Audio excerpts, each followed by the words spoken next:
the most of this opportunity, that you're going to find this training inspiring and useful. And I would say let's get started then. Anna, can you perhaps walk us through the technical guidelines for today?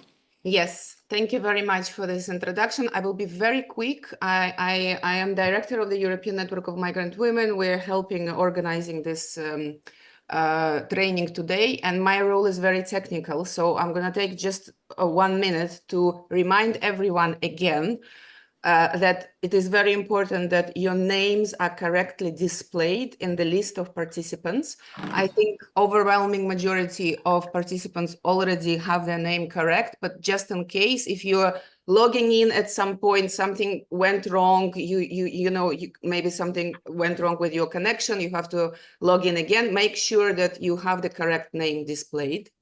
If you have problems with renaming yourself, don't hesitate.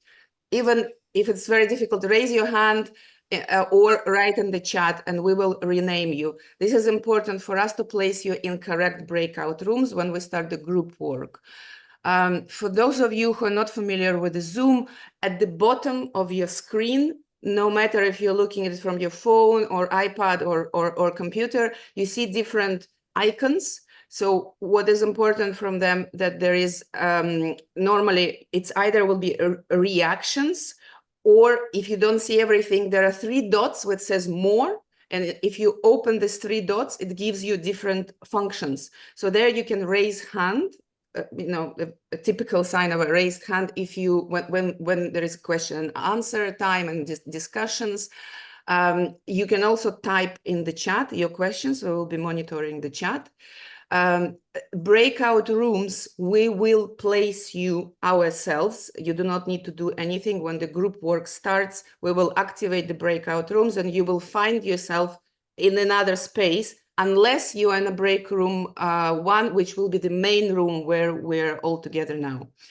And one important reminder, please keep your microphones muted. You will see the sign of microphone. When it is not muted, it's normally green. And when it's muted, it's crossed and it's red.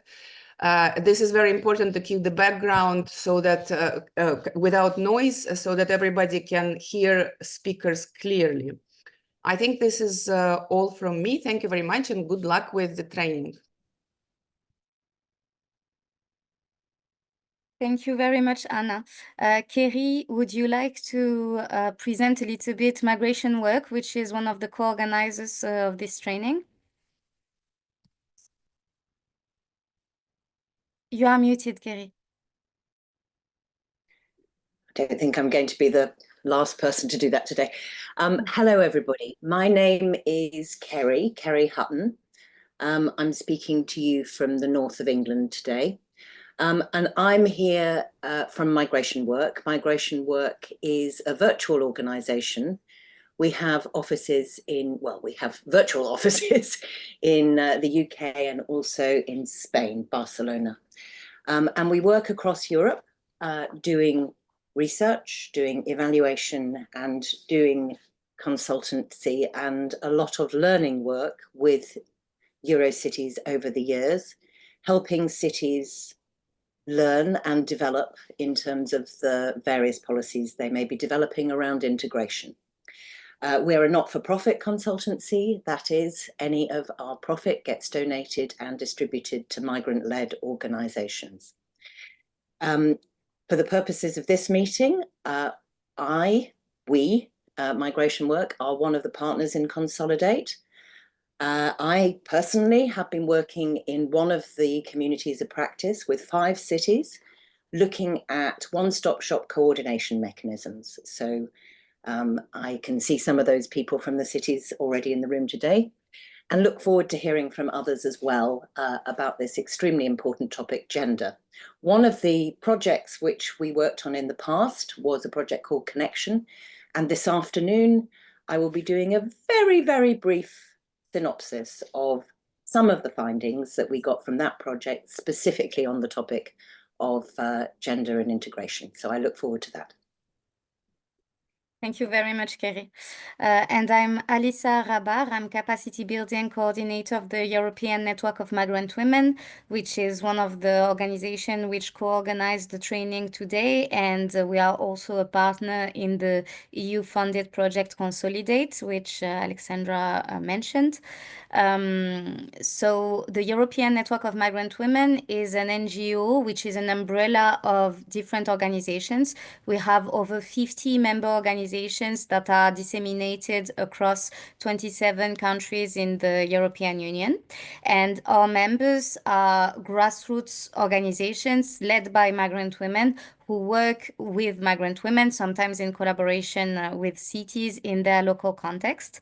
And they are very diverse. They reach out to different groups of migrant women with different support services, ranging from legal support to housing, cultural activities, etc. So our work as an umbrella is to support the work of our member organizations through capacity building, funding opportunities, partnerships, also to bring their voices at the EU level. As our office is based in Brussels, we focus strongly on advocacy with the EU institutions on issues related to migrant women's access to fundamental rights and tackling the forms of violence that disproportionately affect them. And finally, we participate in different EU projects with partners in different countries. And basically, the two major axes of action that we have is fighting violence against women and girls and every aspect of the integration process of migrant women and girls, ranging from access to labor opportunities that match the qualifications of women, access to healthcare, access to fundamental rights, non-discrimination, and so on. So basically, this is the framework through which we are co-leading this meeting, this training today. And we are very enthusiastic about it because we know also from the experience of our member organizations that the local level is extremely relevant for migrant women as the decisions that are taken at local level directly impact their everyday lives, with housing and access to employment coming first. And these are the topics that we will address today. This morning, we will start by an overview of the situation of migrant women in the EU, and basically what are the complex barriers that they face when it comes to their integration process and how can we tackle this collectively.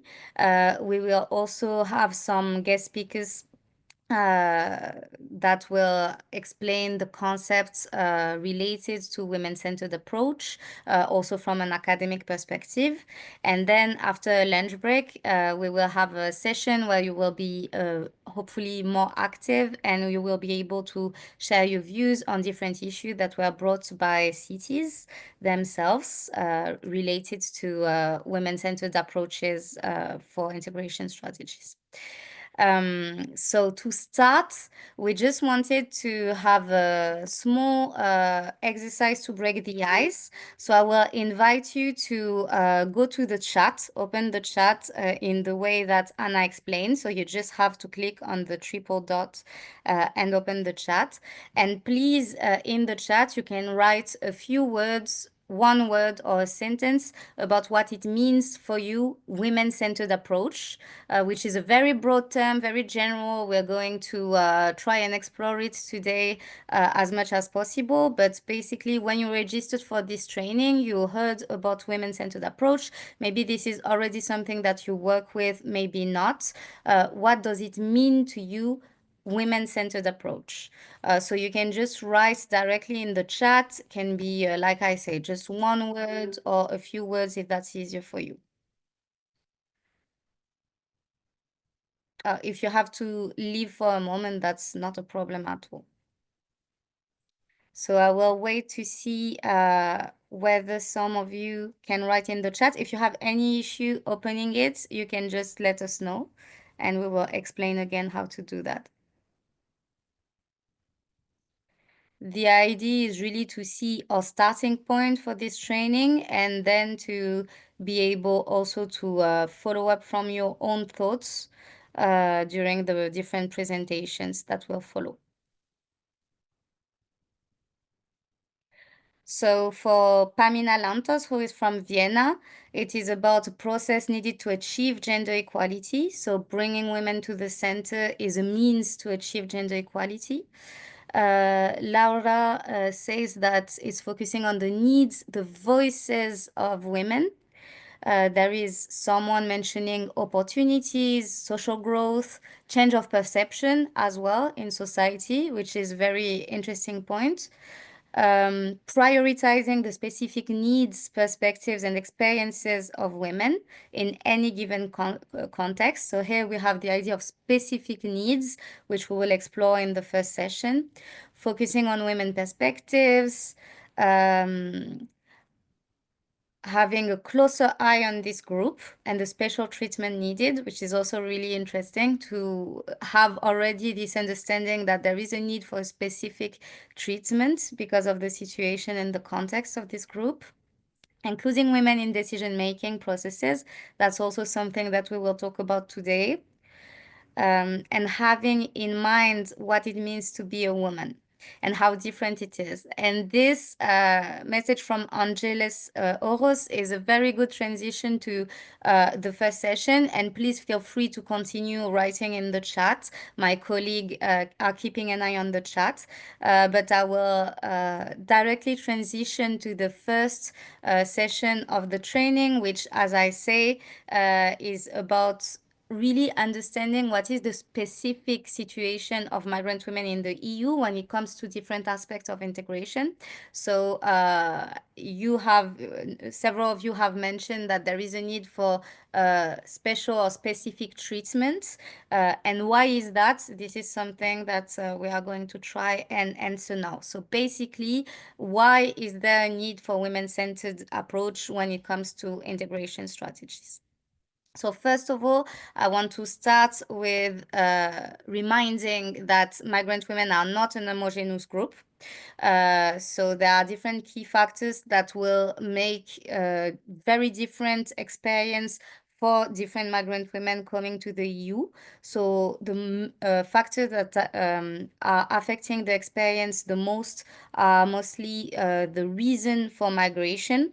So usually, depending on the reason why women are migrating, so it could be for economic reasons, could be for her studies, could be as an asylum seeker fleeing violence and persecution. It could be also through family reunification. All of these reasons are really going to condition the experience of migrant women in the EU, from their legal status to their opportunities and their overall socioeconomic status.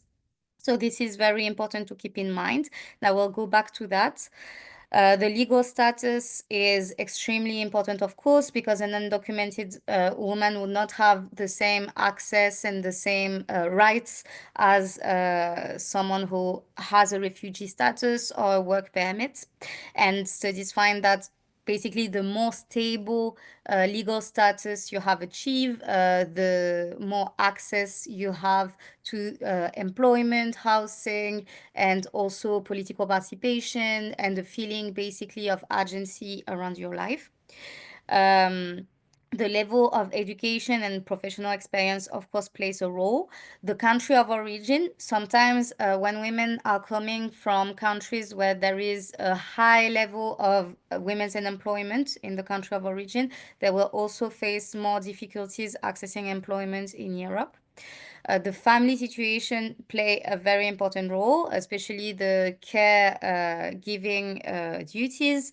So single mothers or women with multiple children, or also women who are caring of dependent parents, for instance, or other family members, will have a harder time accessing employment and moving further into their integration process. and socioeconomic background and the existing network in the host country also play roles in this process. So this is just as a matter of introduction to highlight that everything that I will mention during my presentation is a matter of tendencies to get a global picture of the situation. And it does not mean, of course, that every migrant woman is always in this situation. But that being said, most migrant women face intersecting barriers through their integration process. And as I was saying, family responsibilities and lack of access to childcare is one of the main specific issue that migrant women face. Why is it specific? Is because still today in every society there is an imbalance of the sharing of domestic work between women and men that is going beyond migrant women. This is in every culture, but also from a statistical standpoint, 85% of single households families in the EU are headed by women. And we know that single parent households have higher risks of poverty and social exclusion, which is also something that is documented by EGE, which is the European Institute of Gender Equality. So basically, acknowledging that the issue of single households is mainly a women issue, and that making access to childcare more accessible for this target group is a key factor in allowing migrant women to get access to employment, for instance, because in our member organizations, we have a lot of testimonies of women who cannot find employment because they don't have access to childcare, but also to get some space in childcare facility, you need to have an employment contract to show. So these are the kind of impossible situations that migrant women face, and that could find some solutions at local level. The issue of legal status, as I said, with the specific focus that I want to bring on family reunification.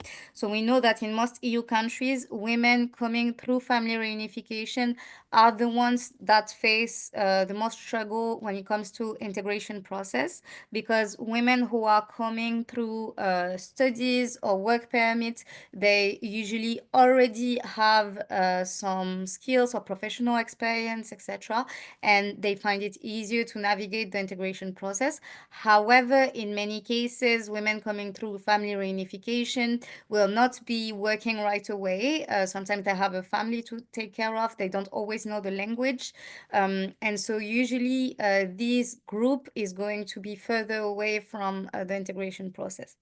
And the reason why I wanted to highlight this specific group with relation to legal status is because in some EU countries, so for instance, Belgium, there is no independent legal status for women coming through family reunification. And as a result, there is a requirement for them to remain married with the person they are joining for several years. Otherwise, they risk being expelled from the country. And this, of course, in a context where migrant women, like I say, sometimes don't speak the language, are isolated, don't always work, carries the risk of maintaining these women into abusive or violent relationships where they cannot seek help, for instance, because they fear going to the police, as they may get expelled from the country rather than finding support. So this is something also that is worth mentioning in the context of the revision of the Victims' Rights Directive, which is occurring right now at EU level. And within the EU institutions, there are discussions about how to deal with this situation, for instance, by giving temporary legal status to migrant women who are victims of violence, domestic violence, up until the investigation is finished. There are language barriers, obviously. So this is an issue that I think in cities, most of you know, because every time that you build support service for migrants, there is this question of language and how to make it accessible for everyone. And the specificity for migrant women is that, again, due to caregiving responsibilities, many of them are further away from the language courses that are available for migrants because the time does not match their responsibilities. They cannot be, for instance, take the classes in the evenings where they have to take care of the children. And so having, for instance, in-house childcare facilities where the language classes are given could be an example of how to make them more accessible for migrant women. And finally, there is the digital divide, with some migrant women being excluded from digitalization and new technologies. It can be because of socioeconomic reasons. So when you lack money, of course, you lack the means to have a smartphone, a computer, etc. But it's also due to digital illiteracy and the lack of access to such training for some migrant women. And this is also a very important issue, as today job searches goes primarily through the internet, as well as administrative procedure, access to information, access to rights. So this is also a key aspect to keep in mind. One overwhelming issue when it comes to migrant women and the barriers that they face is discrimination. So to start with, I wanted to mention discrimination on the basis of sex, which is basically treating someone less favorably or differently because of their sex.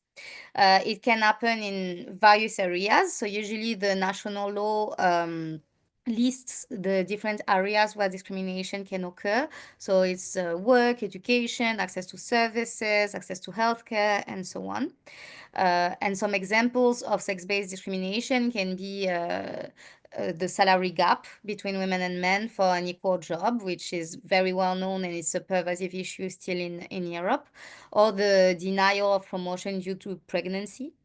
And these types of discrimination, they actually affect migrant women disproportionately for two main reasons. So first of all, migrant women are concentrated or more concentrated than other women in sectors that are, let's say, informal. So the reproductive economy, domestic work, and in this sector, there is less legal protection and higher risk of discrimination, exploitation, and violence, and therefore discrimination.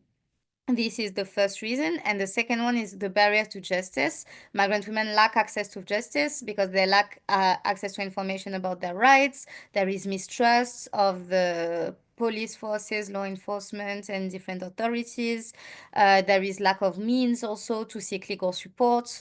And so for all of these reasons, when a migrant woman face discrimination, it's even more challenging for her than for the general population to seek justice and to obtain reparation. However, sex-based discrimination is not the only form of discrimination that migrant women face. And we say they face complex forms of discrimination, which is called either multiple discrimination or intersectional discrimination. And basically, very simply put, discrimination, like I said, can occur in different areas, and it's always based on a discrimination criteria, which is also listed by the law.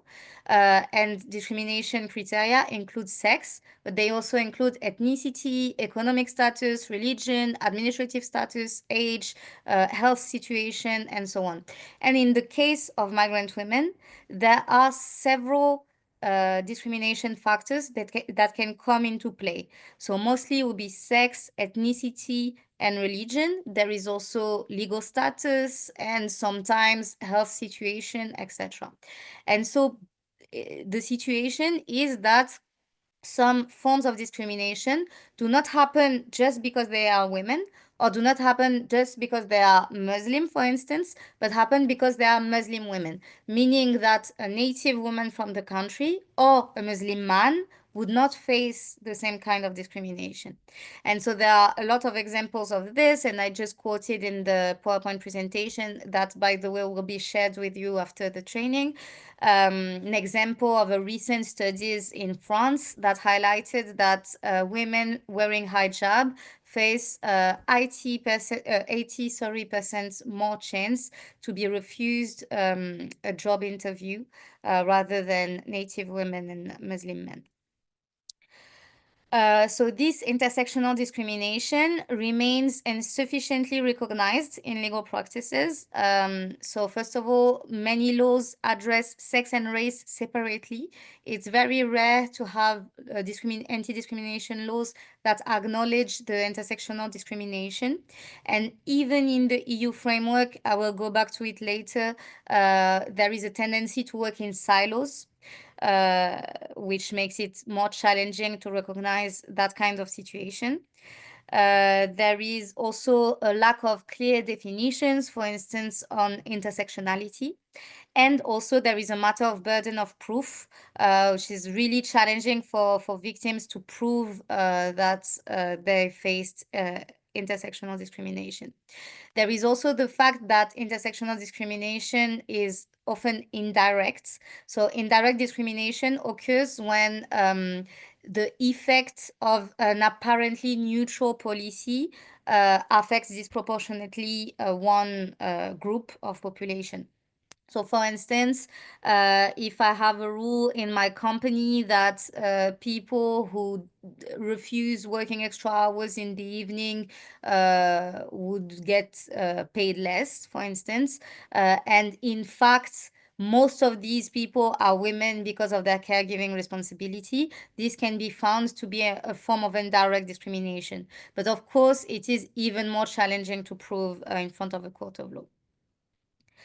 And the reason why it's hard to prove is also due to the lack of data. So there is a huge data problem when it comes to discrimination and even more intersectional discrimination.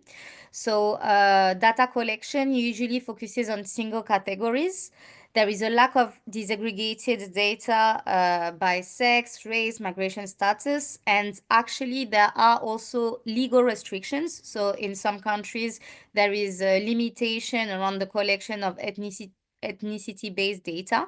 So on the one hand, this is meant to prevent discrimination, of course, but on the other hand, it prevents policymakers to get the evidence that are sometimes needed to develop targeted measures. And it maintains the experience of migrant women, racialized women, and disabled women invisible.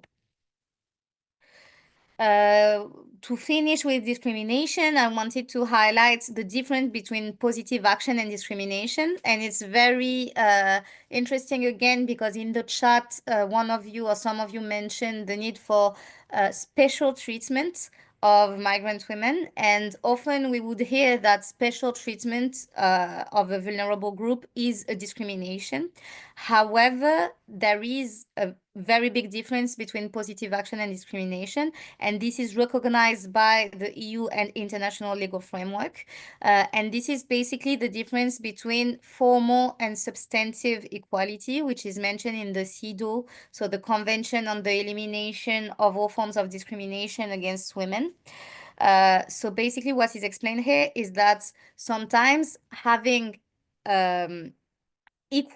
formally equal treatment for groups that are facing different situations is a form of discrimination, meaning that if a group has been historically systematically disadvantaged for XYZ reason, so which is the case for women in general and even more migrant women, targeted measure is needed to achieve substantive equality, which will be an equality in practice, de facto equality, not just on paper, basically.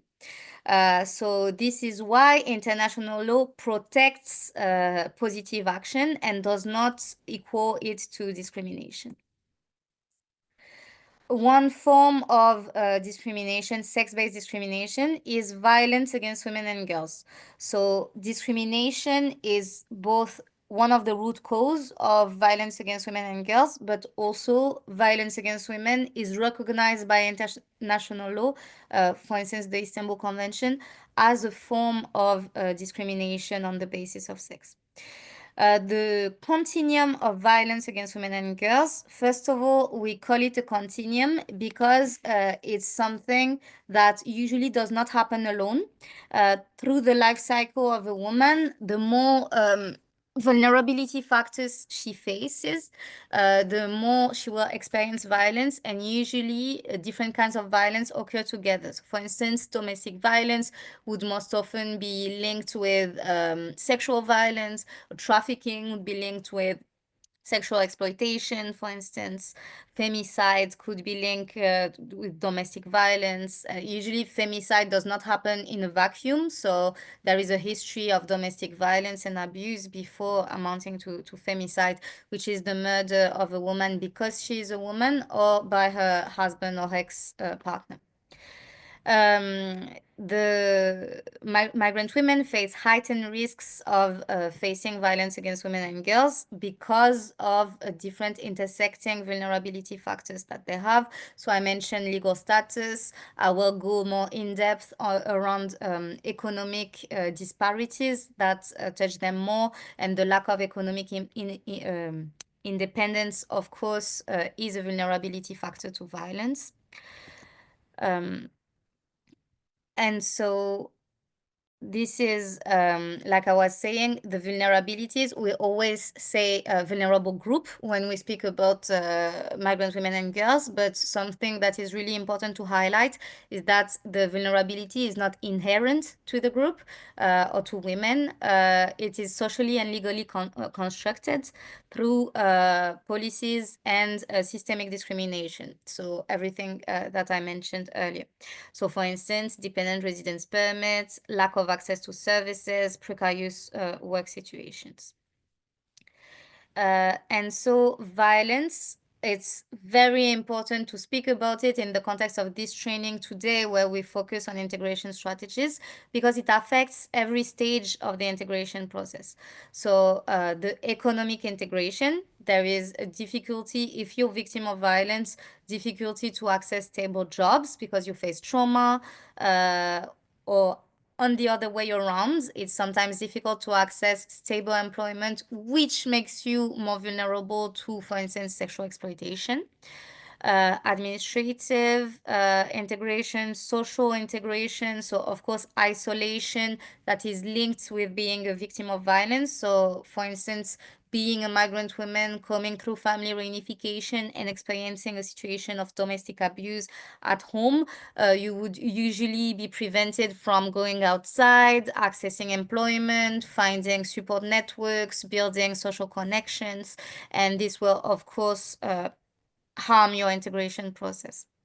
And of course, access to health and especially mental health services can be very limited for migrant women, especially when they do not speak the language of the country, which makes it even harder to recover from situations of violence. So there are ways to break the cycle of lack of integration, lack of independence, increased vulnerability by having targeted measures for migrant women victims of violence, especially domestic violence, and trying to really build tailored programs for them to be economically empowered and to have access to education and different programs, and also having access to justice without fear of deportation. So going more specifically to employment, and I'm checking the time, I think we are good so far. Migrant women access to employment in the EU is also challenging. because around 26% of migrant women in the EU work in low-skilled jobs despite having higher qualifications. So this is a process that is known as dequalification, and it really creates a lot of suffering for migrant women who lose their socioeconomic status, but also their purpose in society. And this affects greatly their integration process and their mental health situation. Women with tertiary education, they are more likely to be overqualified for their job than native-born women, but also migrant men. So we again see this intersection of factors that create this situation for migrant women, which is very specific. In every area, there will be even more disadvantage than their male counterparts. Mothers, being a mother and also being a migrant woman from outside of the EU, which we call third country national, is also adding challenges, and statistically, these women will also be less employed. There is an important occupational segregation based on sex and ethnicity, which means that migrant women are concentrated in some specific work sectors. So, for instance, accommodation and food services, administrative and support services, domestic work, where it's an overwhelming majority of migrant women working in domestic work compared to EU citizens. So you have a few data in the slides. They are also employed as cleaners, as helpers in homes, so working a lot in private homes, and care workers. And these sectors where migrant women are overrepresented, they are, like I mentioned before, low paid, sometimes informal, with a lack of social protection, a lack of possibility to have work inspection, because again, they work in private homes. There is also the issue of going from one place to the other, and usually this time of moving around, for instance, if you're cleaning or taking care of children in different houses, usually the time that you spend between different houses will not be paid. So this increase precarity and poverty. There are some systems that are meant to increase access to migrant women to employment. So there is the service vouchers in Belgium, for instance. They provide access to work, but it's very low-skilled work. And so sometimes it maintains actually migrant women into these sectors that are precarious with fragmented schedules. And there is also a lot of women in seasonal and cross-border work. So there is the example of migrant women in Ceuta, which is south of Spain. And it's a lot of Moroccan women coming to work in domestic service or as mules. So carrying on their back some merchandise every day going through the border. So with a lot of documented violence, abuse, risk for their health, and also very unfair working conditions. These women, because of the poor working conditions and the poverty, are also vulnerable to sexual exploitation.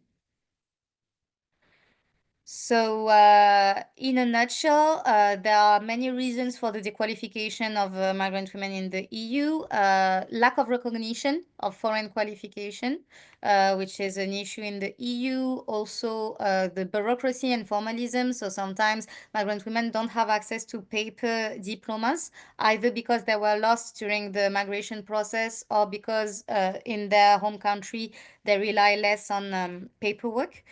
There is structural discrimination, of course, with sexist and racist bias from employers, limited access to training and upskilling due to language barriers and caring responsibility, and the sectoral concentration, which I already mentioned. Going to housing in the EU. There are key issues which relate to the barriers that they face when it comes to employment.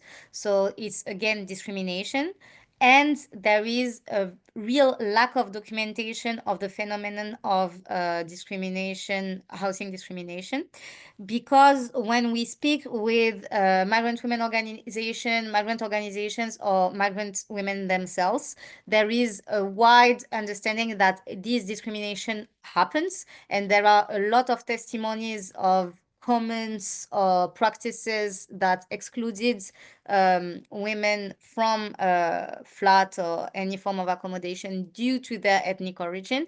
However, there is almost no data on this. And the little data we have is the cases that are going to court, but we know that it's very challenging to bring a case to court when you're a migrant, you don't speak the language always, you don't have access to information about your rights, and also you don't even have housing yet because of this discrimination. So of course, your priority will not be to go to court to seek justice. Lack of affordable housing. So we live a housing crisis, I think, in basically all countries in the EU right now. And so lack of stable housing, of course, is a barrier to all other aspects of social and economic integration. So without housing, it's difficult to secure employment. It increases vulnerability to exploitation, including exploitation from landlords. So we have cases of landlords who are extorting sexual relationships from migrant women in exchange for renting them an apartment, for instance. It can lead to mental health issues and isolation. There are also some specific barriers when it comes to social housing. So often there is a very stringent eligibility criteria. There are also long waiting lists, which sometimes are not compatible with migrant women urgent needs. And access to information is a cross-cutting, let's say, issue. And when it comes to emergency housing, the shelters that exist are often overcrowded. There is not always enough space. There is not always women-only spaces, which is a requirement under the Istanbul Convention that many EU countries have ratified. And also the EU has ratified it as a whole since last year. The women-only spaces in emergency shelters are incredibly important when it comes to migrant women who have faced lot of violence, both in their country of origins through their migration journey, but also upon arrival in the host country. There is a recent French study highlighting that they have 60% more change, asylum-seeking women have 60% more change of experiencing sexual abuse than native women. And so for all of these reasons, having women-only spaces in emergency shelter is a prerequisite to allow women to feel safe and to be able to rebuild. And so women who are victims of domestic violence can face challenges in accessing immediate safe accommodation. So sometimes they are told to wait in situations that are dangerous for their lives. And then, oh, sorry. I went backwards. I don't know why. Okay. So that was for housing. When it comes to migrant women integration, for us in the European Network of Migrant Women, it's also really important to mention political participation and civic participation. Political participation is often understood in a restrictive way, limited to voting and standing for elections, which is of course not available to all migrant women, depending on legal status, depending on the legislation of the countries. Some countries do allow for migrants who are not citizens to vote for local elections, for instance, but that's not the case everywhere in Europe. However, civic participation goes way beyond voting and standing for elections, and it stems from, again, accessing information, being able to build connections with organizations, to defend ideas, to engage in debates, to convince, to basically be able to engage in the life of the city or the place where you work. and migrant women have been documented more than their male counterparts as being motor to seek this civic participation. They have a role often in the schools where their children are going, also in the life of the neighborhood. They build solidarity network to support each other, etc. And this is all part of civic participation that should be encouraged, but also that local authorities can build upon to access groups of migrant women that are often excluded or further away from the support services. And so it's very important to find measures to tackle the lack of representation of migrant women in political institutions and to strengthen their ability, their capacity to advocate for their own rights and to have their voices represented. This can lead to better responsiveness to their needs and also to highlight role models within communities, which can also have a positive outcome. So to finish with my presentation, I wanted to give a brief overview of the legal framework in the EU, at the EU level, regarding the integration of migrant women. And what's interesting is that it's very scattered. There is not one single instrument that comprehensively addresses all of the issues that I just mentioned. However, there is a strong understanding that at the basis of EU values, there is the principle of non-discrimination and of equality between women and men. So this is recognized in the Treaty on the Functioning of the European Union, Article 8, and also on the Charter of Fundamental Rights of the European Union, EU Charter of Fundamental Rights, which applies when member states are applying EU law. So both instruments prohibit discrimination on the basis of sex, race, color, ethnic origin, and other grounds. Then there are more specific legal texts, directives that are binding. So there is a racial equality directive that focuses specifically on equal treatment between persons irrespective of their racial origin. It lacks a focus specific on women. So this is an issue that is pervasive around the EU legal framework, is that it globally adopts a gender-blind perspective, which means that it takes one neutral, with inverted commas, a so-called neutral perspective, without acknowledging that there is a specific situation, specific needs, and a need for a specific approach when it comes to women. So most often, these legal framework will not be effective or fully effective in their implementation with regards to migrant women. So that's the case for the Racial Equality Directive. Then there is the Employment Equality Framework Directive, which basically gives a general framework for equal treatment in employment, again prohibits discrimination. The Family Reunification Directive, which is the one we are trying also to have revised so that it includes better protection for women coming through family reunification, which make for the majority of people arriving through family reunification in Europe. So the idea of this directive is really to find ways to facilitate the integration of third country nationals in the EU to allow them to establish family life. But again, it takes mostly the perspective of migrant men who are established in the EU and bring their family with them. So the idea would be to respect their fundamental rights to private life and to family life. But there is an overlooking of what happens to the families once they are reunited. Long-term residence directive, which has been recently revised, and it determines the terms for granting and withdrawing long-term residence status to non-EU nationals. And this is a minimum standard, meaning that countries can, of course, go beyond the text of the directive and have more flexible approach to granting long-term residence status.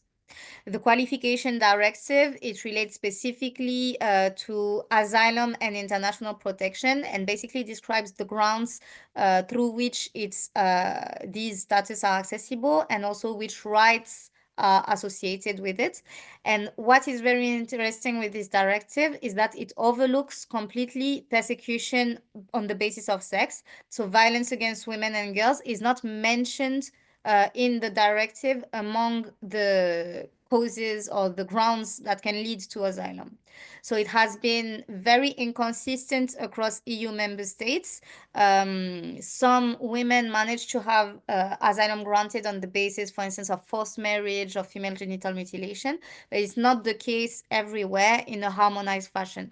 We have a recent case by the Court of Justice of the European Union from last of October that affirms that now that the EU has ratified the Istanbul Convention, these grounds of persecution of the basis of sex should always be a ground for asylum if, of course, the conditions are met.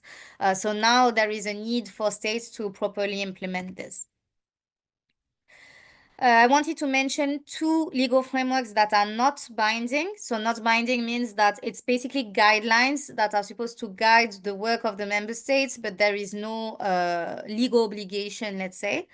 However, they are both very interesting in the sense that they are among the first instruments that recognize intersectionality and the need to have a specific approach towards migrant women. So what is lacking in the actually binding instruments? So the action plan on integration and inclusion, it proposes targeted and tailored support to address the needs of migrant women in different areas. And the gender equality strategy also addresses specific challenges faced by migrant women. And finally, we have a new European Pact on Migration and Asylum, which introduces comprehensive legislation to manage migration and asylum. However, it is a very complex text, which is a lot of, it's 9 instruments put together. It's basically 1,000 pages, and there is the word women less than 10 times in these 1,000 pages. So this highlights, again, the lack of specific attention brought to this target group. So of course, cities play a key role to promote migrant women's integration, but I will be super quick on this because the other speakers will highlight this in detail. But it's very instrumental that you are here today because through your work at local level, you can tackle all of the different issues that I've mentioned through flexible housing policies, funding migrant women-led organizations, having support to job placements, career guidance, support to entrepreneurship by migrant women with microfinance funds because they are often excluded from accessing traditional bank loan, language programs, as it was already mentioned, encouraging political engagement. And yes, basically we need a holistic approach to address all of these needs and systemic inequalities. And coordination is key between institutions, employers, civil society to really achieve meaningful change. So thank you very much for your attention. I will, of course, take questions, but before that, the European Network of Migrant Women wanted to show you a short extract of the Mother of the Words video, which is an animated movie that we created in collaboration with film director Vaishnavi Sunda, who is Indian. And basically was in the context of an EU-funded project called Moms at Work, which targeted specifically young migrant mothers to support their integration in the labor market. And the movie translates the testimonies of 5 of them from Somalia, Afghanistan, Ukraine, Philippines, and yeah, I think that's it. And it really illustrates well the multiple barriers that they face when they come to Europe. So I will stop sharing my screen and Anna will share with you the extract.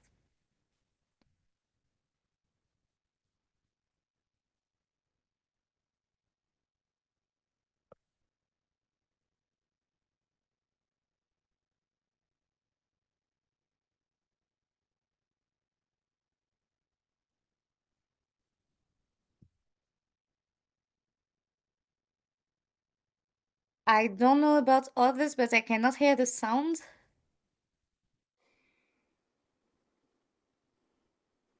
No, we cannot indeed. I don't know, Anna, if you can do anything about it.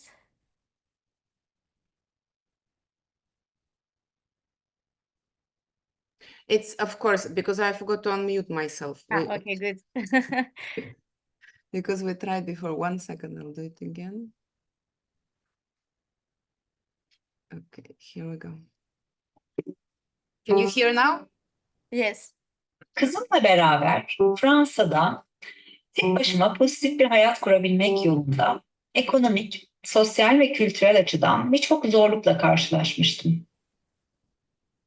Uzun yıllara dayanan eğitimim ve deneyimime rağmen Avrupa'da yaşayan bir Türk olarak kendimi adeta sınıf düşmüş bulduğumdan dolayı daha çok çaba sarf etmem gerektiğini anlamıştım. Bir kadın, bir anne ve Avrupalı olmayan bir ülkeden Avrupa'ya gelen bir göçmen olarak bana bir süredir eşlik eden yetersizlik duygusuyla yüzleşip onu dönüştürmem gerekiyordu. Bir gün bu küçük savaşçı kadın nesnesi beni buluverdi ve bir kadın olarak gücümü bana hatırlatmak üzere yolumda bana eşlik etmeye başladı. Önüme çıkan engelleri ve en büyük korkularımı bazen sadece küçücük bebek adımlarıyla teker teker aşarken kadınlar tarafından desteklendiğimi hissediyordum. Kadın atalarım, kız kardeşlerim, teyzelerim, tanıdığım ve tanımadığım kadınlardı bunlar.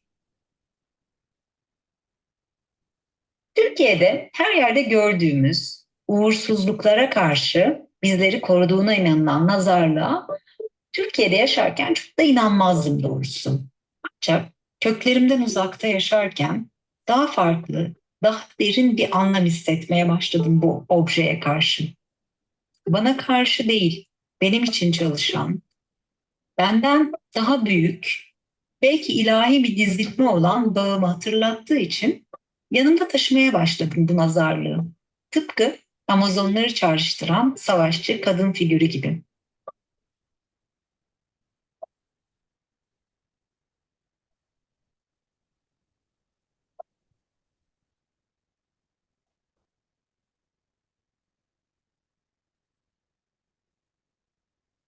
We stop here, Alyssa, right? Yes, thank you. So this is just a small extract, but you can see the full video, which is translated in several languages with subtitles on YouTube. So you can just go to the European Network of Migrant Women YouTube channel. And I also think we shared the link in the program, but if it's not the case, we can share it after the training. So now we want to give the floor to you. So you can raise your hands if you want to speak, and I will leave it to my colleague Froha or Alexandra to distribute the floor to you and to take your questions, and we will answer collectively. To raise your hand, you have to go to the 3 dots on the bottom right of your screen and you click on the icon. Or is it? No, sorry. You have to click on the heart, react, and there is an icon, raise hand. So you can just do that.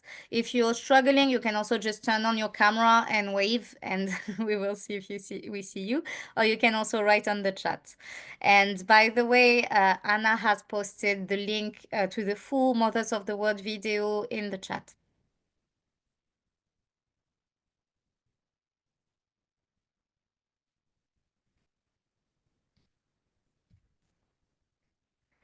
So it's always hard to be the first one to take the floor. But as Alexandra mentioned, we really wanted to make this a small-ish gathering so that you have the opportunity to speak and to also share your experience. It's not an obligation, but really feel free. And if no one wants to take the floor at this point, it's completely fine. We will have a very short break. No, not that short. I think it's 15 minutes. And then we will resume with the rest of the training. But first, I'm looking if I see some hands.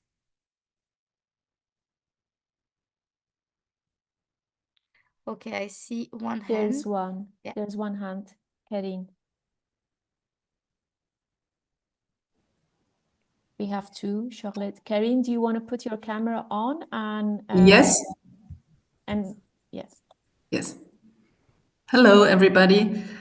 Thanks so much, Alyssa, for this extremely comprehensive presentation, which I think just, I don't know, it covers really everything, all aspects of individual challenges and mainly the structural challenges. I think this is really the focus that we have to put on, and there are really many. So maybe just one little question I wanted to ask you, since you talked about targeted measures for supporting women in their difficult integration process. Maybe you can give, I don't know, 2 or 3 examples that have worked in practice, because in order to get a feeling that, of course, lots of things can be done and are done. So this would be my plea. Thank you very much. Yes, absolutely. Alisa, you want Probably to I think take a few questions and then Yeah, that was my answer? question. Yeah. I You think want to it's take one more and then answer both? perfect. Yeah. Okay, Charlotte. Charlotte, sorry if I'm saying it wrong. No, it's perfect. Okay, thank you. Yeah. So I'm working with I'm sorry, I don't know the exact term in English. An accompanied minor, and obviously when it's young women, they face specific difficulties, and I was wondering if you have studies or maybe more things to say about this specific public. Thank you for the question and the questions. So first, to speak about targeted measures. So basically, the idea behind targeted measures is to, it stems from the understanding that when we do general program, general actions, general campaign for migrants, usually migrant women will have less access to it. So for instance, if you open, we have seen this example in Nantes actually through this project, where they have opened day centers for young migrants, and actually the vast majority of the migrants who are coming to this service, which is a real best practice, on the other hand, they are men. And so the question that is brought is, why is that, and how can we bring more young women to this? And so the idea of targeted measures, and which works, is really to understand what is the need and to have programs that are specifically addressing these needs and are specifically for women. So for instance, in Brussels, we work with an organization, Maison des Femmes, Molenbeek, which is working in relationship with one of our member organizations, Arab Women Solidarity Association. And what they have is language classes that are specifically for women, with an aid of childcare, with flexible, flexible time frame to match their caring responsibilities, and with also a holistic approach that tries to build their confidence, understand if they face any other issues such as violence, etc., that could prevent them from coming back, because there is the issue of accessing migrant women, but also the issue of having them stay through the whole programs. So usually when you have very long, very challenging programs, you will have a lot of dropouts, and this is also because some women are pending, for instance, a legal status, and they will receive a negative outcome, and it will have an impact on their mental health, and they will not come back, or it can be many different things.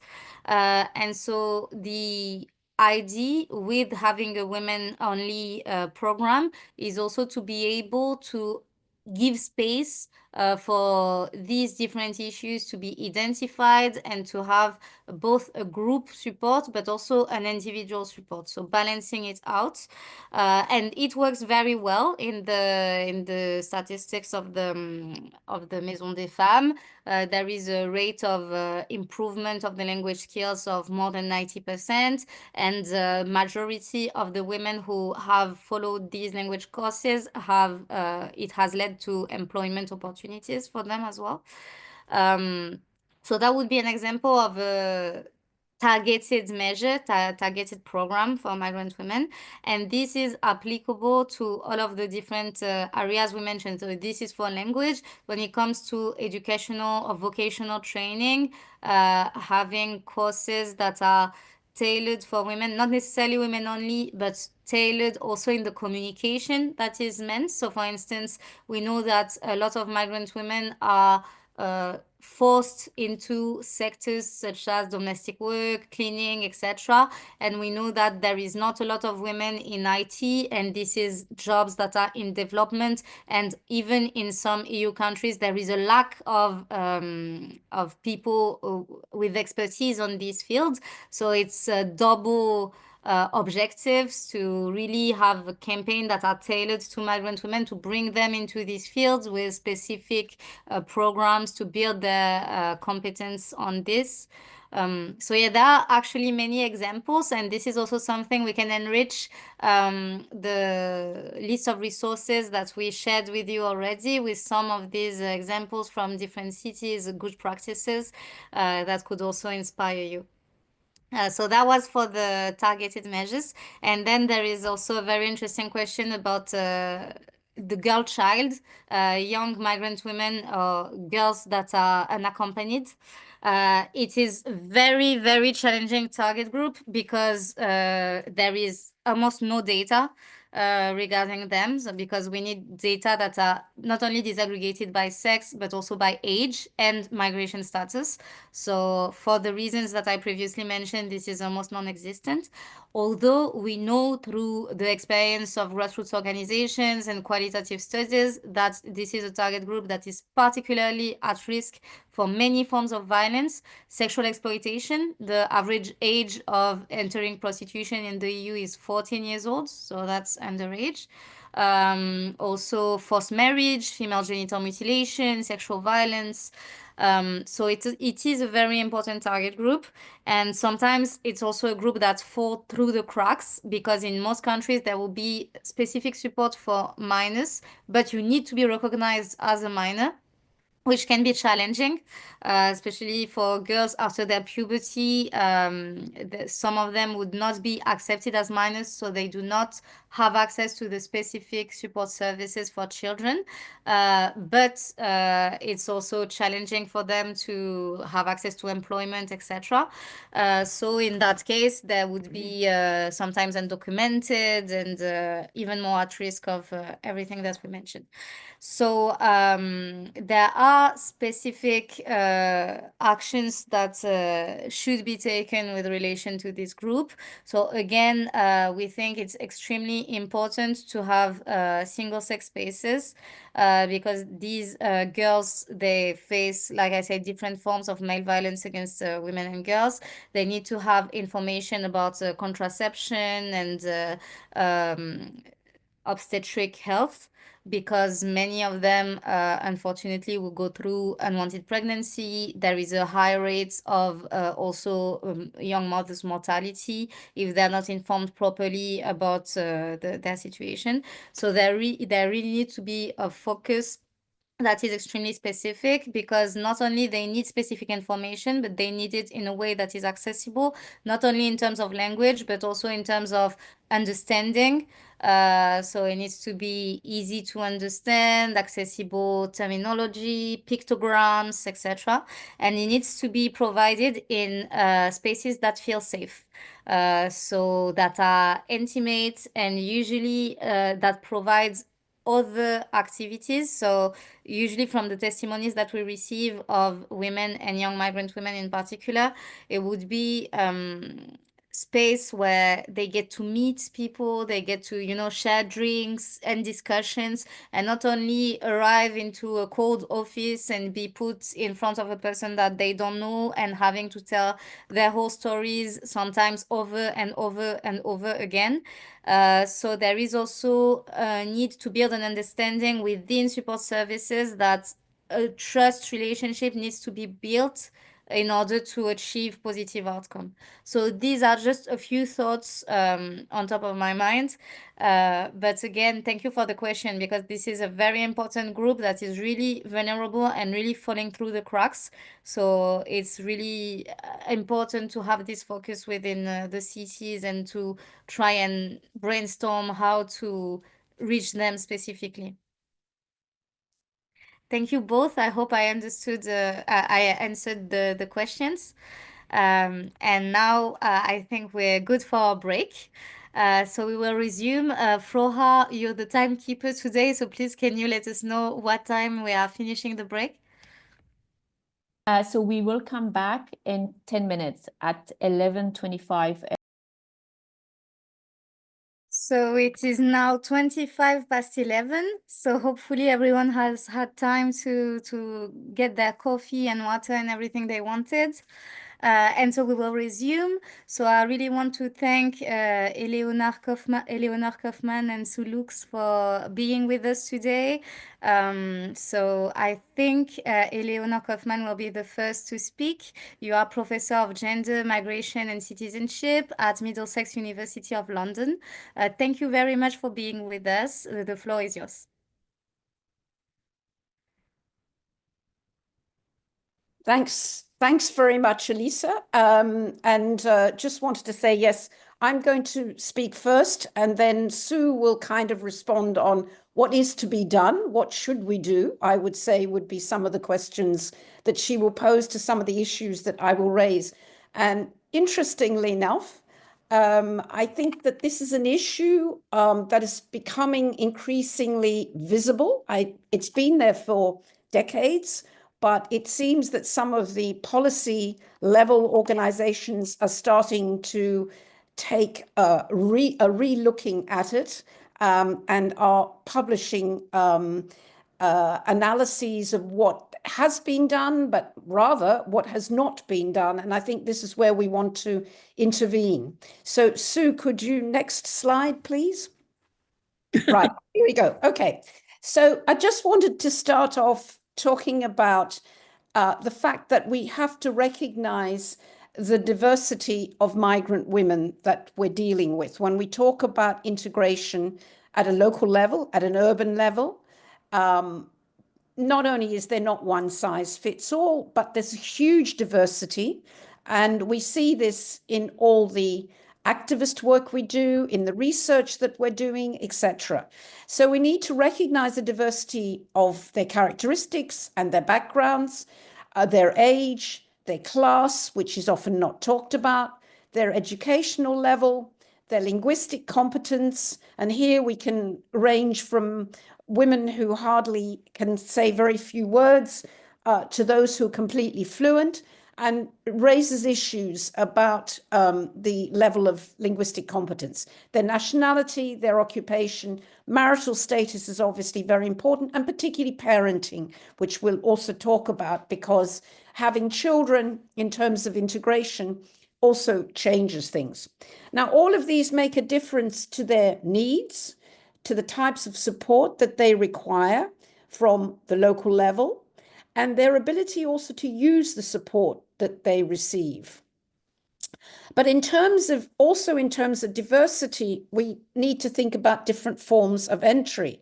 So we have labor migrants, we have family migrants, we have refugees, we have students, and of course we can also say that we have the documented and the undocumented, who would also be another category in terms of status. But in terms of the access to facilities, in terms of the rights that they have, these are also very important differentiations.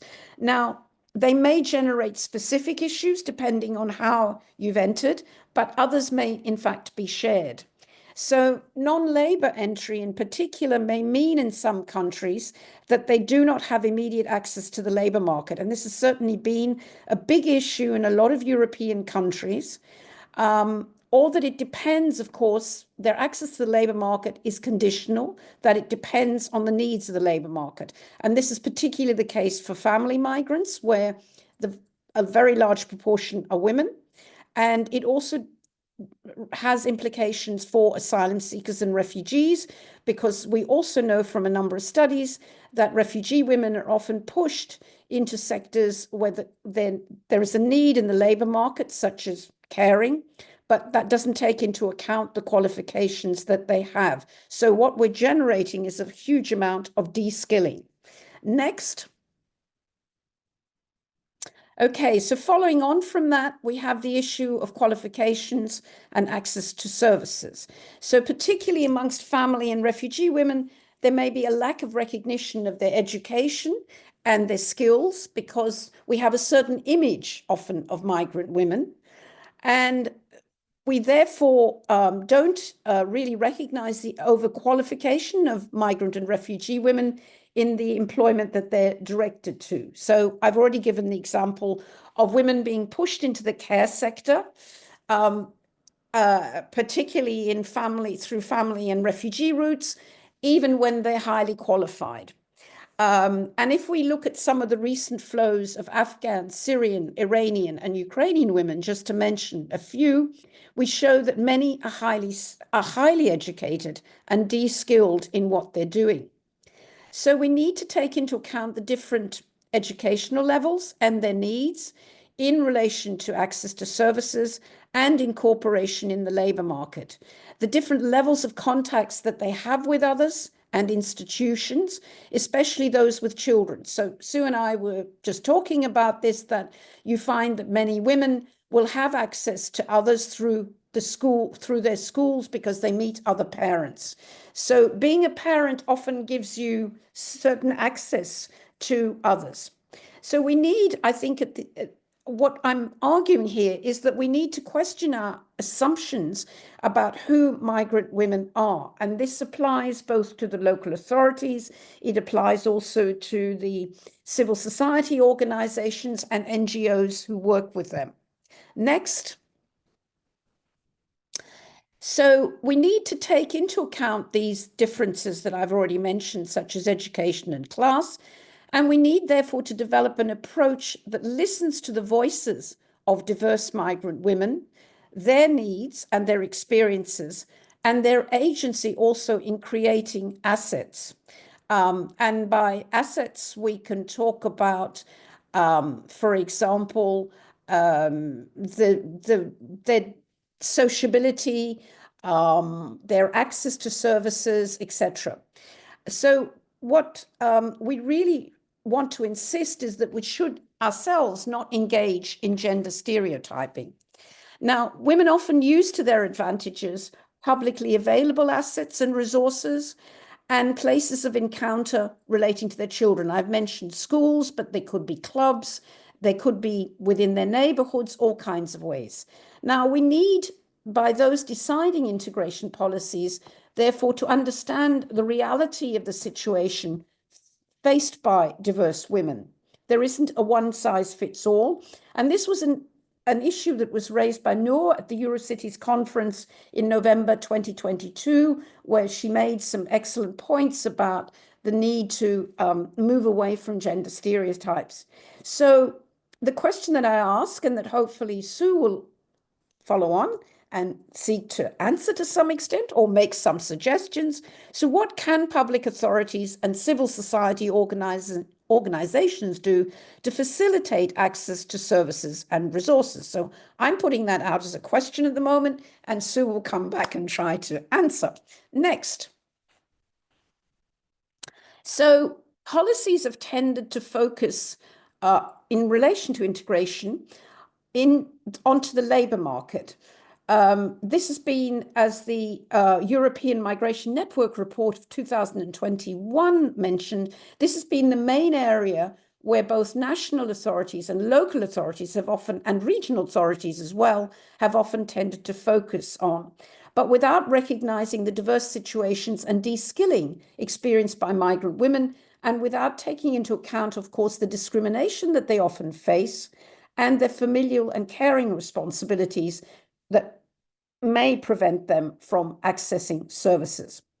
Now, some have argued that one of the reasons that there's been an increasing interest in this labour market integration has had to do with the fact of Ukrainian crisis, where a majority of the refugees who came to the EU were women and children, and policy makers and authorities concerned about how to implement gender responsive and gender sensitive or gender aware initiatives without reproducing gender stereotypes, but instead to respond to newcomers' specific needs. Now, I should mention that Ukrainian women are in nearly all European countries. I mean, Ukrainians are in nearly all European countries, 70 to 80% women, and often highly educated. So this is what's kind of also made policymakers realize that they need to question some of their assumptions.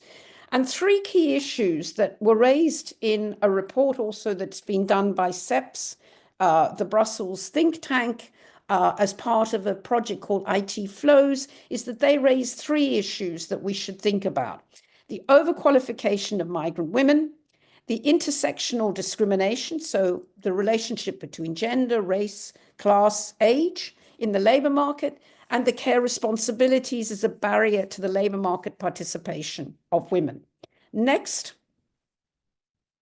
So the last point that I want to raise here is that one of the key issues that we've seen, certainly in the last decade and more, is an increasing pressure to integrate. And I put this in inverted commas because I prefer not to actually use the word if I can.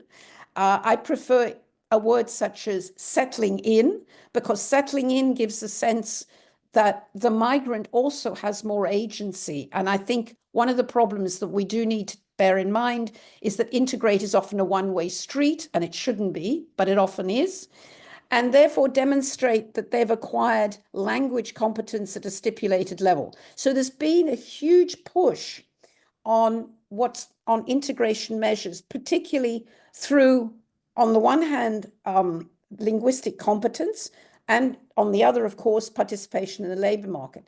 Now, this linguistic competence is not just linguistic competence when they're in the country and they have the opportunity to learn in situ, but some countries in Europe even push them further, and it's what's called integration at the border, because they're forced to have that linguistic competence or show it before they even enter. Others are obliged to attend courses and to sign an integration contract. So the degree to which we have these integration measures being stipulated in order to gain a residence permit, which I don't have the time to go into, but these obligations are often tied to having the right to remain in the country, has become stiffer and stiffer over time. Now, one of the only exclusions from these stipulations are the elderly, and they are actually the minority. So what we can conclude here is that the level of language competence has in many countries been substantially increased and placed a much greater burden, and often the difficulty of acceding to these language requirements has not been taken into account. Next, and I think there's two slides, and I've just given some references here of some of the work, and the one that I mentioned from IT Flows and CEPS, which I would highly recommend, is the Cote d'Ivoire, etc. one, gendered migrant integration policies in the EU. Are we moving towards delivery of equality, non-discrimination and inclusion?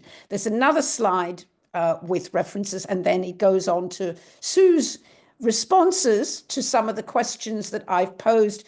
And what she's going to talk about here is what is to be done.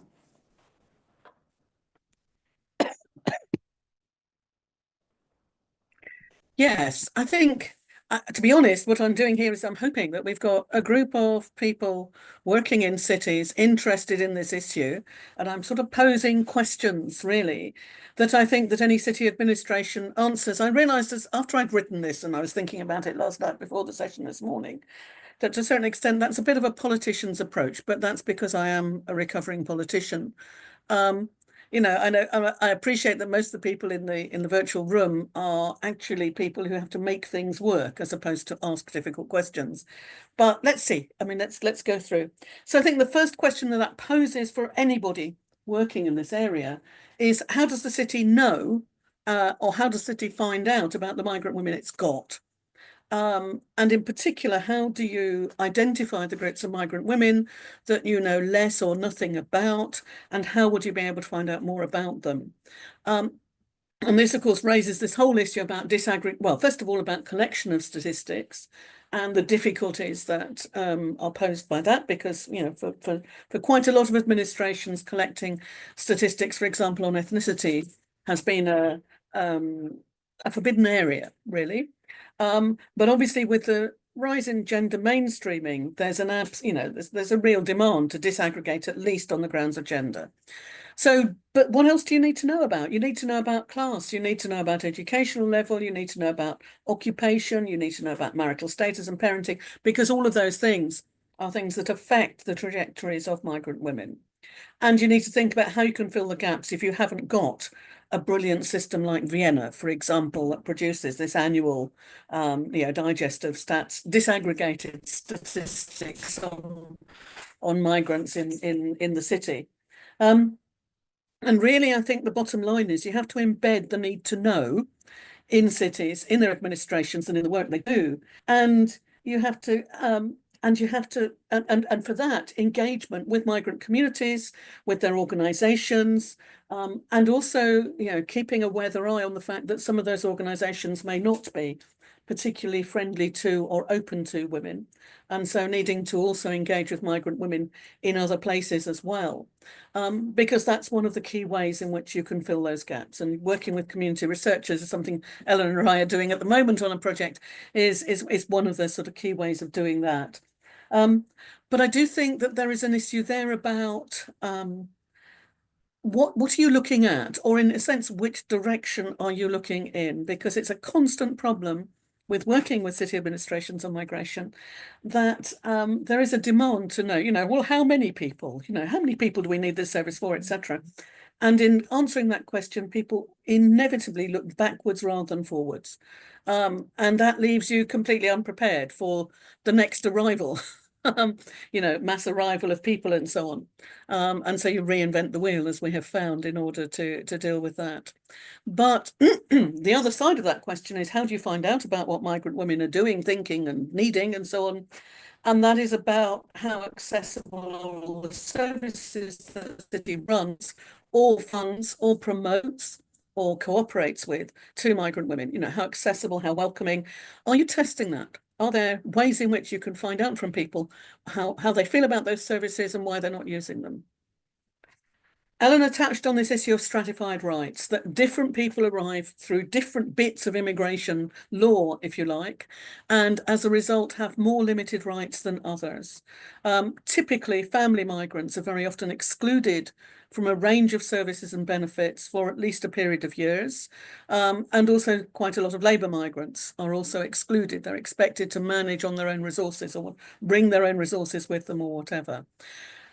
And cities have to work out how it is they're going to work with that. One of the problems is that if you arrive with a visa that says that you're not allowed to claim benefits, or you're not allowed to use the welfare services or something like that, you may assume that no city services are open to you. So the city has a duty really to ensure that all women know that the majority of services that a city offers, you know, libraries, parks, childcare, very often those sort of things are open to them. And the city also needs to look at the migrant women it has and think about how it can fill those gaps. As an example, you know, cities are all in countries that are signed up to the UN Declaration on the Rights of the Child. So services should be for all children. All children have those rights to education. All children have those rights to flourish. And how can the city ensure that if the state is also saying, actually, you can't claim, for example, child benefit to help you feed your child and so on. And of course, the other issue is that because of those stratified rights, some people are going to be hidden or hard to reach. Obviously, precarious workers, temporary workers, and family migrants are and undocumented workers are all in that group.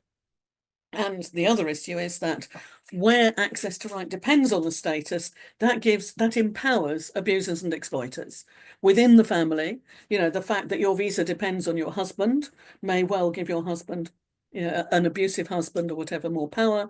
And the fact that your visa depends on your employer may well give an exploitative or abusive employer more power. So are you involved in labour market regulation locally? If not, are you liaising with it? Are you making sure that they are aware of all of those issues and watching and looking and have a plan to deal with them and so on? And the same, of course, around domestic abuse and gender violence and harassment. You know, are all of the services you've got actually aware of and adjusted to thinking about the impact of migration status on that? We discussed women and learning when we were putting this together. And I mean, obviously, the thing about learning, the language in particular, but also learning about the place you're living in now, depends on you acquiring, you know, your access to all of those rights depend on you acquiring some degree of language and knowledge. And as Eleanor pointed out, it can also actually be a requirement for you to get resident status and so on. And I think one of the issues here is that my experience from many years is that women frequently acquire excellent practical language skills because they're involved in everyday life as they get on with them, you know, with shopping, with taking the children to school, with going to the doctor and so on. But that may not be reflected in test results. And there needs to be, you know, thinking where the city is promoting language courses and things like that. It is about actually accrediting, if you like, the skills that women acquire without any help from the city, just because they have to. And there's also a real issue about women's access to formal learning contexts. Frequently, classes, for example, will exclude people who failed to attend for more than X number of classes and things like that. And women with caring responsibilities typically get excluded as a result of that. And there needs to be a review of any training or learning or whatever that you are putting in place to make sure that it doesn't indirectly discriminate against migrant women in that way. And I mean, there's an interesting example of the Gothenburg orientation course that was very much based on what migrants said they wanted and needed, rather than, you know, a predetermined idea of how you do a citizenship course. But I think within that, there's a real kind of question posed, which I'd like people to think about, which is this session was called Meeting the Needs of Migrant Women. But actually, it's not about that. It's about meeting the needs of cities. And the need of cities is to harness the strengths of the migrant women who have chosen to live there or who have arrived there, maybe not necessarily by choice. Even the cities that I hear talking very often about, you know, we regard having migrants as an advantage and we need to capitalise on it. We very often find that women can be ignored. That's partly because very often that migrant advantage is seen pretty exclusively in terms of the labour market. You know, we've got a lot more workers and a lot more qualified workers, and that makes us better than cities who are more hostile to migrants. But it's quite important that we recognise that women are also creators, they're entrepreneurs, they're intellectuals, they're social innovators, they're community activists, and allowing women and encouraging and nurturing that is really important in order for the city to flourish itself. So the question is that, you know, do you start with a model that talks about the strengths that migrant women bring? And that comes into the labour market integration programmes because of the need to operate at so many different levels, you know, from those with no formal education to those who've arrived with PhDs. So some of that is about ensuring that qualifications are recognised and so on, and some of that is about effective access for women. But there's also a thing about looking forward rather than backward, again, which is that migrant women may well be bringing tomorrow's skills to your city, and you may not even realise that those are the skills that you need until you find that you do. So the issue is, how can you incubate entrepreneurship and social innovation and assess skills and potential beyond the formal qualifications that women bring? And you need to find those women. So where will women be in terms of different spaces? Public events may not be actively accessible to all women. Very often cities deal with the head of the household, which is almost by default defined as a man if there's one around. So the question is, how are you going to use the spaces where women actually are? And how are you going to be able to engage with the women? There's good examples in Warsaw, I found, safe spaces at weekends in the Women's Circle, and a lovely partnership programme to do language learning based on schools in London. And lastly, how are you going to measure all of that? Are you, do you have ways in which you can measure the progress you are making in nurturing and utilizing migrant women's strengths? Because it's quite a complicated set of issues and quite a complicated set of things to measure, because it's not about the labour market. It is about where migrant women are, and are they properly represented in all of your community consultations? I mean, proportionally at least, if not more. Are they celebrated as residents? Does the city's publicity, talk about the role that migrant women play in promoting good things in the city and so on? And are they represented in politics? And the Migrant Democracy Project, with some lovely ex-colleagues and so on in there, in the UK, is virtually women run, actually, interestingly, but very much a gender focus on migrant representation at all political levels. So that's my challenges, if you like, to cities, with some examples of doing some things well. I'm hoping I'm going to stop sharing now, and we can have some questions, discussions, or whatever. Thank you. Thank you. Karen says, can we provide the slides? And of course we can. Yes. Can you hear me? Thank you, Sue. Thank you, Eleanor, for those insightful presentations. And thank you for all those questions you've posed to the audience. I'm sure you've given all participants a lot to think about. So anyone who would like to pick up on one of the questions that Sue posed in her slide, or do you want to react to anything that one of our panelists said?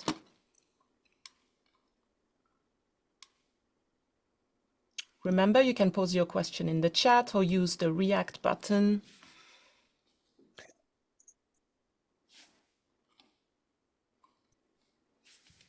There was a lot that was said around collecting data to better understand migrant women needs. How do you do that in your city, for instance? Do you engage with migrant women themselves to understand their needs?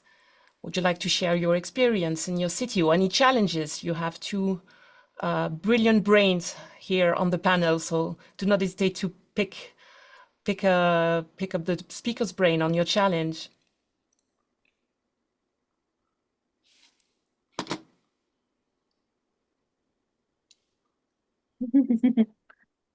Thank you, Kerry. Question there, sorry, which is I was a politician in a borough, which, there are 30-odd London boroughs. I was a politician in a borough in London, and was in charge of the pandemic response in particular. So a fairly wide-ranging role in the sort of the leading group, the cabinet within my borough.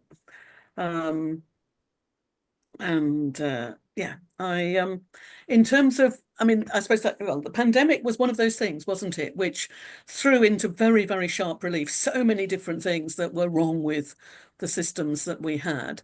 And in particular, in the UK and I believe across Europe, migrants and migrant women were very much in the front line there. They were in the public-facing roles that were most at risk of infection, and as a result died in significantly more numbers. The first 3 doctors that died in the UK were Sudanese. And building in that engagement, if you like, with migrant communities any way you could at a time of national emergency when engagement was very complicated, was quite the challenge.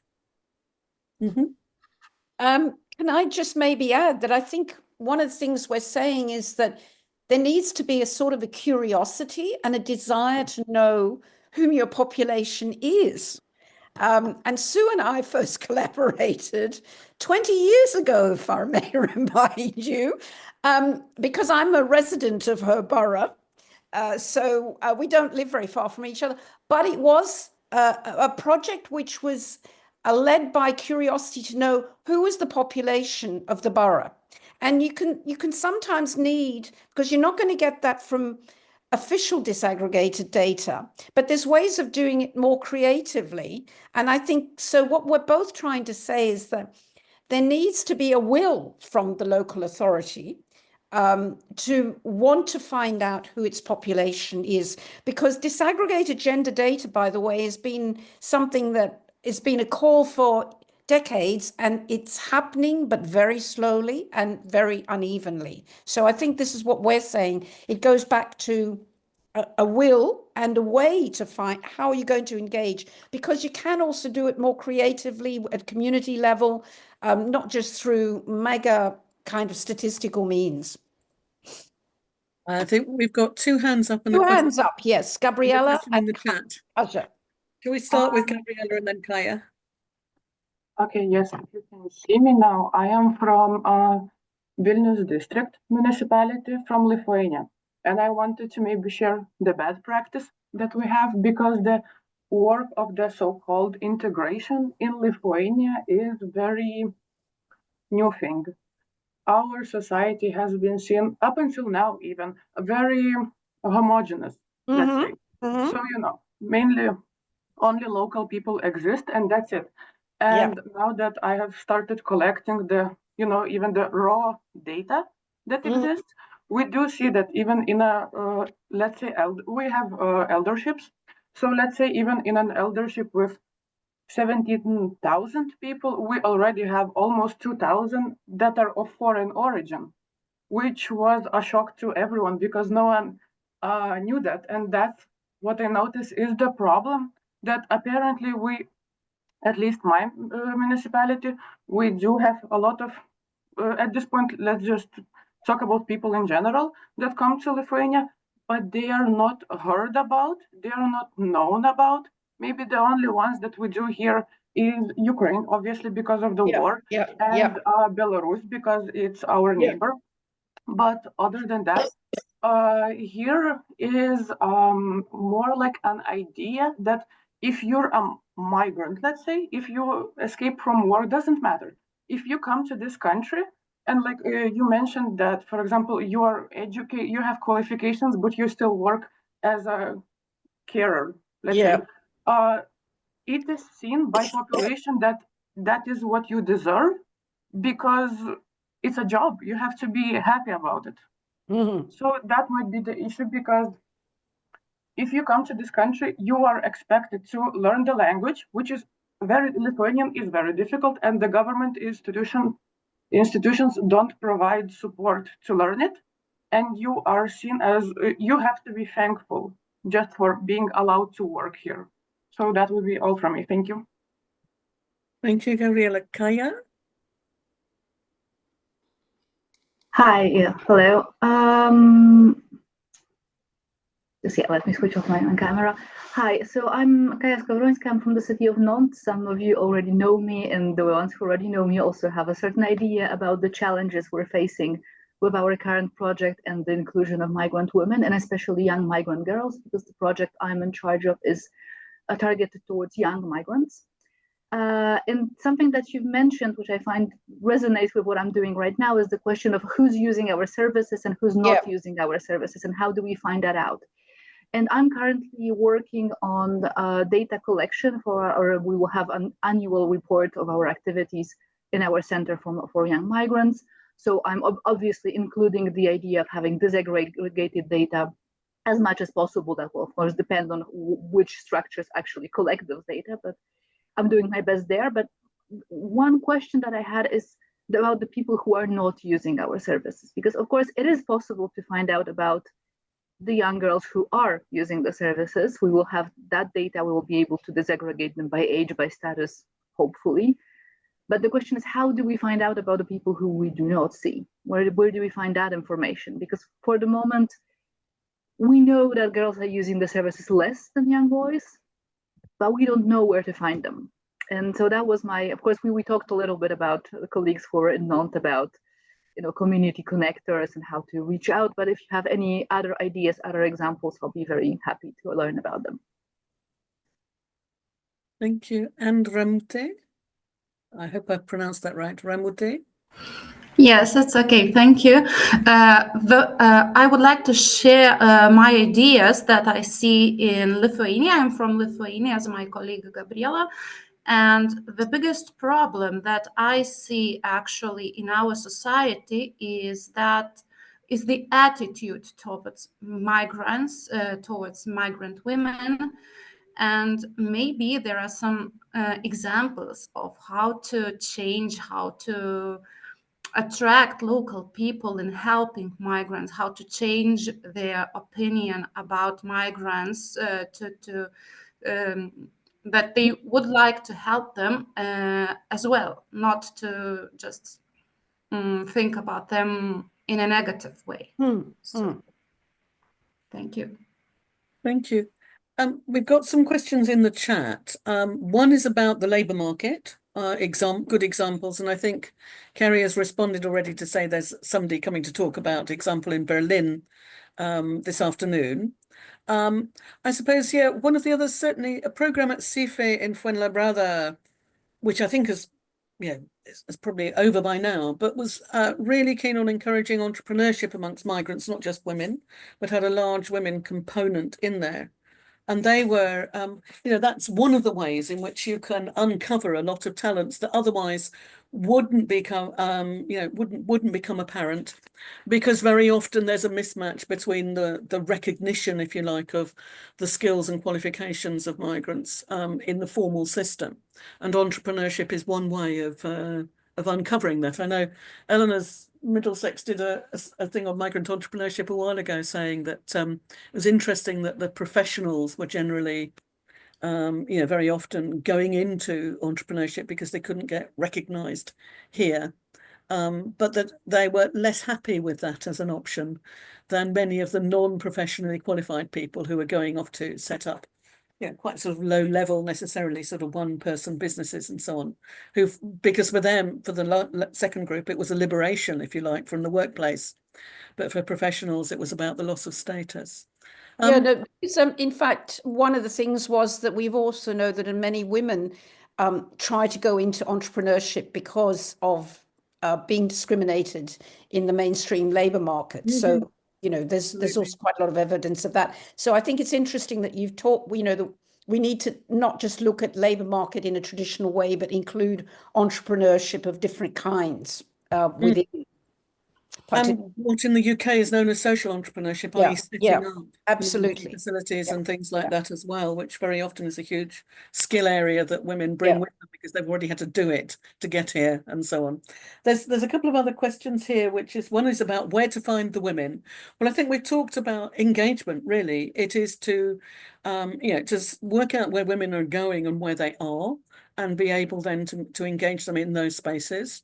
And that's sometimes commercial spaces, shops, social centres, sometimes it's schools, youth clubs, nurseries, parks, it's, and I think the other thing is that there needs to be this open mind and this forward looking to thinking about what the possibilities are, which again, I think Karen says that it's interesting.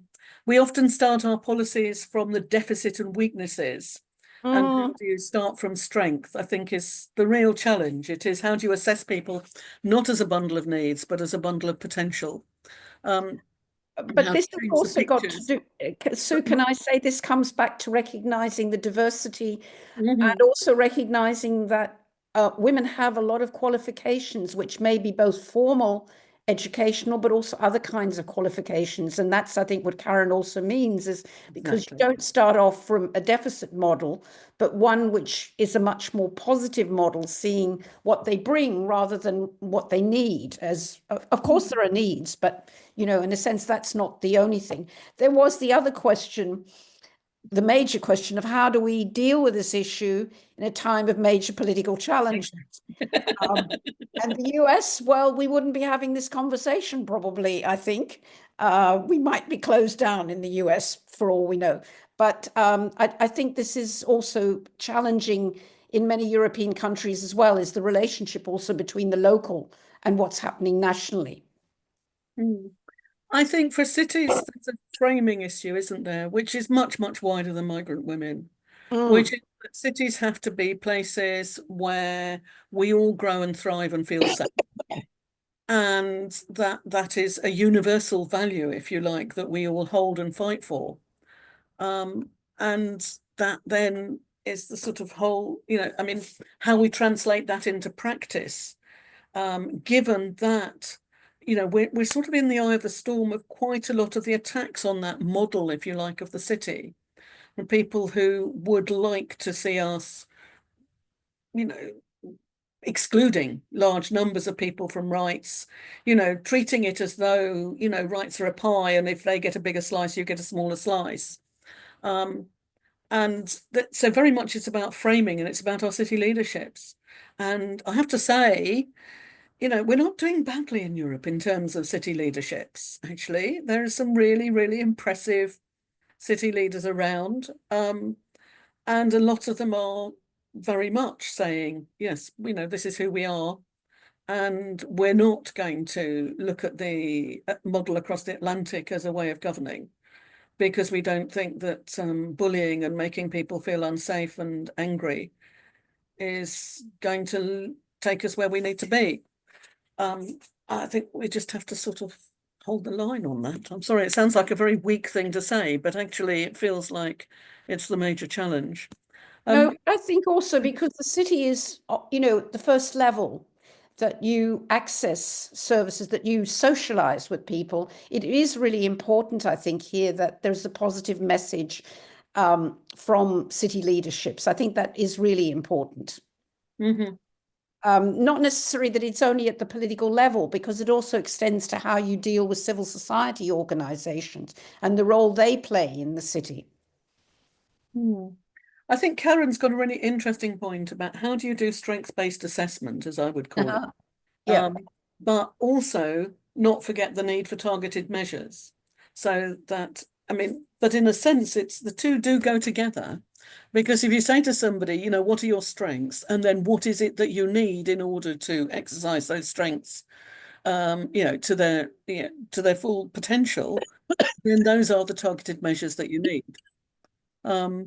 But it does mean that you have to constantly go back to projecting, if you like, that framing of migrant women, as being people who bring huge amounts of potential and strength to the city. Sorry, Snežina? Yeah. We have Snežia. This will be the last question. We have 4 minutes left to end this session. So if you ask, thank you for for the presentations and the responses to the question about challenges. But listening to what you were saying, that strong leadership, city leadership, is very important in these circumstances, and not just for addressing issues of migrant women, but migrants in general. But my question is the following: now that we are seeing a kind of significant changes in the political talk at European level, not to mention the US, but priorities are changing very quickly, and significant priorities are taking the place of working with migrants and then integration policies, etc. So what can city leaders do to really have successful and impactful and winning framing messages? What can they do if indeed the messages that they want to convey will clash with national level messages and priorities and European messages and shift in priorities? How do you do that? You said cities have a strong role, and because they're at the front lines of servicing people, not just migrants, but how do you do that? Do you have any advice for strong city leadership to really oppose sometimes and go against national and EU rhetoric? Well, we live in London, and I think our mayor actually provides quite a good model. Politically, I would disagree with him on some issues, certainly, but actually he's been pretty well word perfect on all of this. And every time Trump has said something, we've had another, massive social media kind of onslaught from the London mayor and his office to say, this is not what London is. This is not what we're about. And there is, I think, an opportunity here. I'm sorry. I mean, I am an optimist. I'm sorry. I know some people find it very tiring, but the opportunity is that, in a sense, I'm afraid what's going on in the United States and Trump with that sort of bullying, masculinist, violent style of politics is the end result of some of the things that some European and some British politicians are already, if you like, dipping their toe in that water of, well, let's be mean to migrants, let's be mean to welfare recipients and so on. And it feels like looking at that as the end point of where that politics goes could actually be something that makes us want to differentiate ourselves from it. And certainly that's been the response of quite a few European politicians that I've seen, that they've very much said, no, we are the opposite of that type of politics. Our politics is inclusive, and it is about building for the future, and it is about, equality is the wrong word to use, but it is about justice. And I think, I think Elisa's trying to shut us up. Can I just say before Elisa comes in, is that we do have a lot of examples of where local politicians have taken a very different route to the national. There are a huge number of examples here, not just in the UK, in Europe overall. Absolutely. Yeah. And some of you are representing cities here that Exactly. are doing that. So, thank you, all of you. I follow social media from those cities, and every time I see something like that, it cheers me up, which is a good thing. Okay, so Lisa wanted to intervene. Thank you very much. I will be very quick. I wanted also to jump in on this last question. Through allocation of funds, I think cities can do a lot. In the European Network of Migrant Women, we are often asked, how do you produce communications on migrant women that are not stereotypical? And I think the kind of obvious answer is to involve migrant women themselves. We have conducted, for instance, a project EU-wide called Agency in the context of the last European Parliament elections, where we had a group of 60 migrant women from all backgrounds and ages, and we built their capacity to engage politically and to build political messages and storytelling through a technique called photo voice, so going through image and beyond language barriers. And the materials that we have produced collectively are really powerful and going way beyond stereotypical representation of migrant women and highlighting through their own eyes their communities and their struggles and their hopes and dreams, etc. And you can actually see it. It's on the website. It's called votewithher.eu. This is also something that we can share after the training. But this is an example of how to build good communication on this with migrant women and through maybe funding migrant women-led organizations conducting such projects, and also funding research. My personal experience working in advocacy at EU and French level is that when you speak with more conservative or right-wing or at least anti-migration, no matter the political group, politicians, it's good to speak about money, because money is an objective fact that everyone can agree on. And there is some documentation of the cost of taking away rights to migrant people or the lack of access to different rights. When it comes to healthcare, for instance, there is now in France a will to take away the rights to medical aid for migrants. And we know that this has a cost that is negative for the country, but we don't have enough data on this. So funding such research to really have evidence of the cost of actually having an anti-migration policy, I think it's also something that could help in terms of shaping a new narrative. Thank you. Thank you all. We are out of time. Thank you so much, Sue, and thank you so much, Professor Elinor, for your time. We will go to lunch break now, and we will be back at 1:40 exactly. So we will see you soon. Have a great lunch. Thank Yeah, the recording has started again, so we may resume.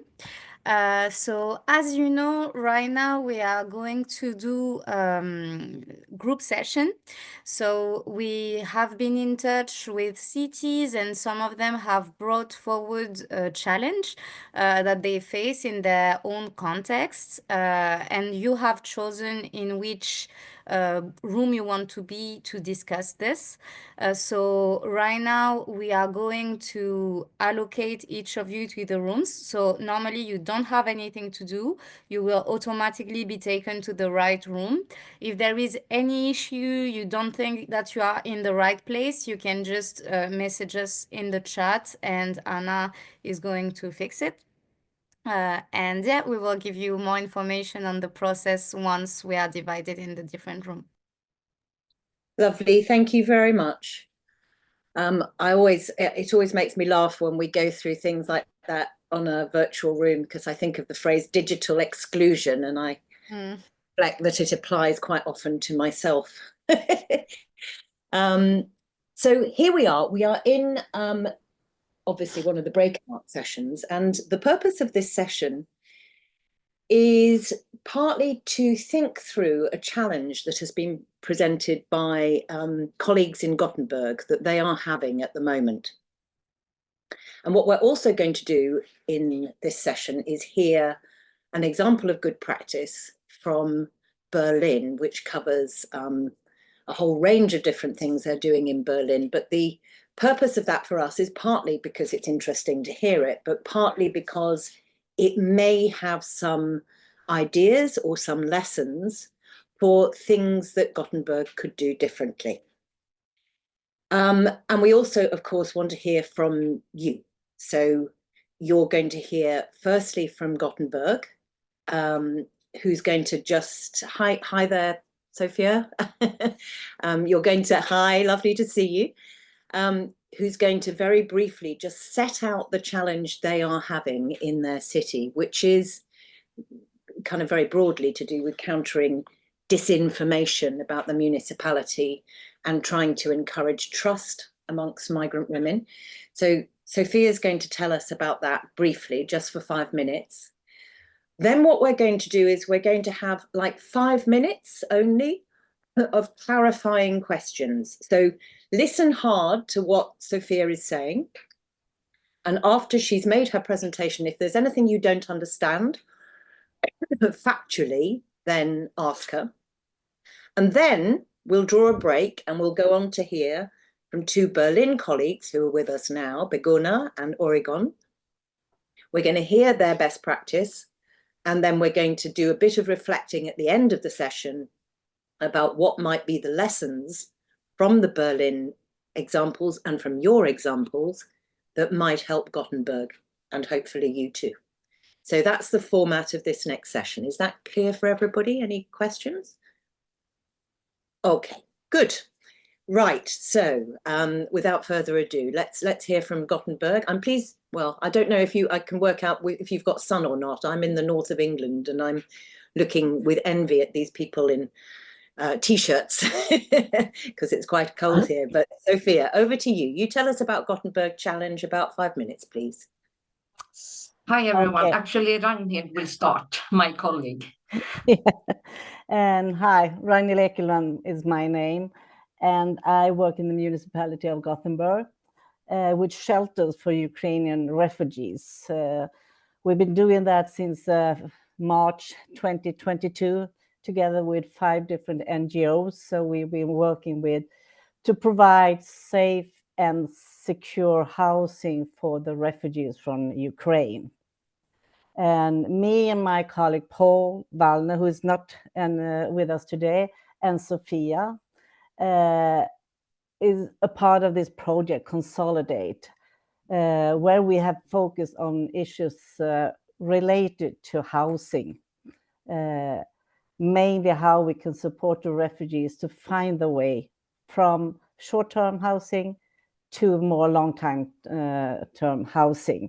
and we had the project Consolidate with us 2 weeks ago in Gothenburg that we were peer reviewed, which was a very nice experience for us. So we liked that meeting that we had a couple of weeks ago. When we started this project with Consolidate, we were kind of asked, all of us, about different topics, issues that we were struggling about, and that we may need some training within this project. And we found out, and we also thought about specific issues around women, migrant women who has the vulnerability, and how they can get access to good areas where we can have more knowledge about them, and how they can get provided information as well. Because in Gothenburg, we talk about equal city.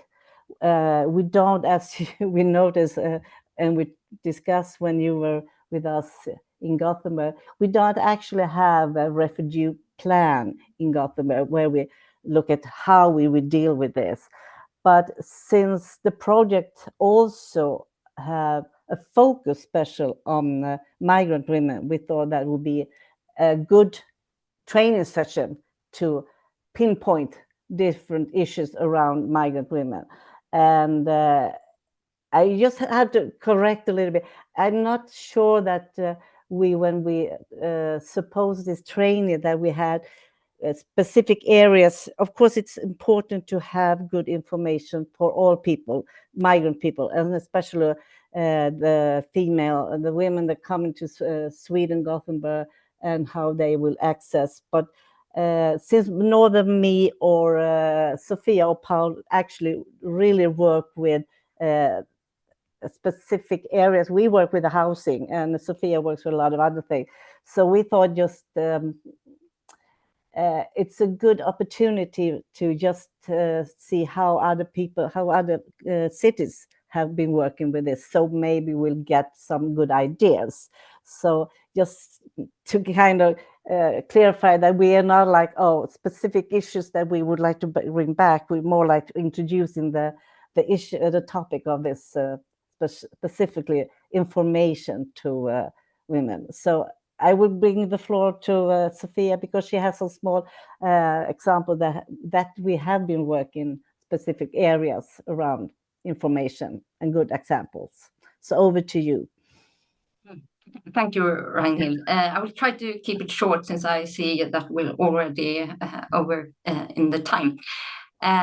So as Ragnhild mentioned, and I think a lot of other interesting speakers earlier today, migrant women, especially migrant women, are hard to reach, and especially those that we do not meet or don't seek our help as a social service administration. So how do we connect with them, and how can we build trust and a good relationship with them? So that's been going on, a general question regarding this, but we can say that in 2022, it sort of escalated, and it became very, very obvious for us that we do not have, or we do lack a lot of trust to the migrant community, and especially to the women in the migrant community. I don't know if you heard about it, but there's been a huge disinformation campaign regarding our social services, and especially the Act for Special Care for Children and Young People. And the campaign was regarding a very widely spread rumor that in Sweden, social services kidnap children, and especially children from living in a Muslim context.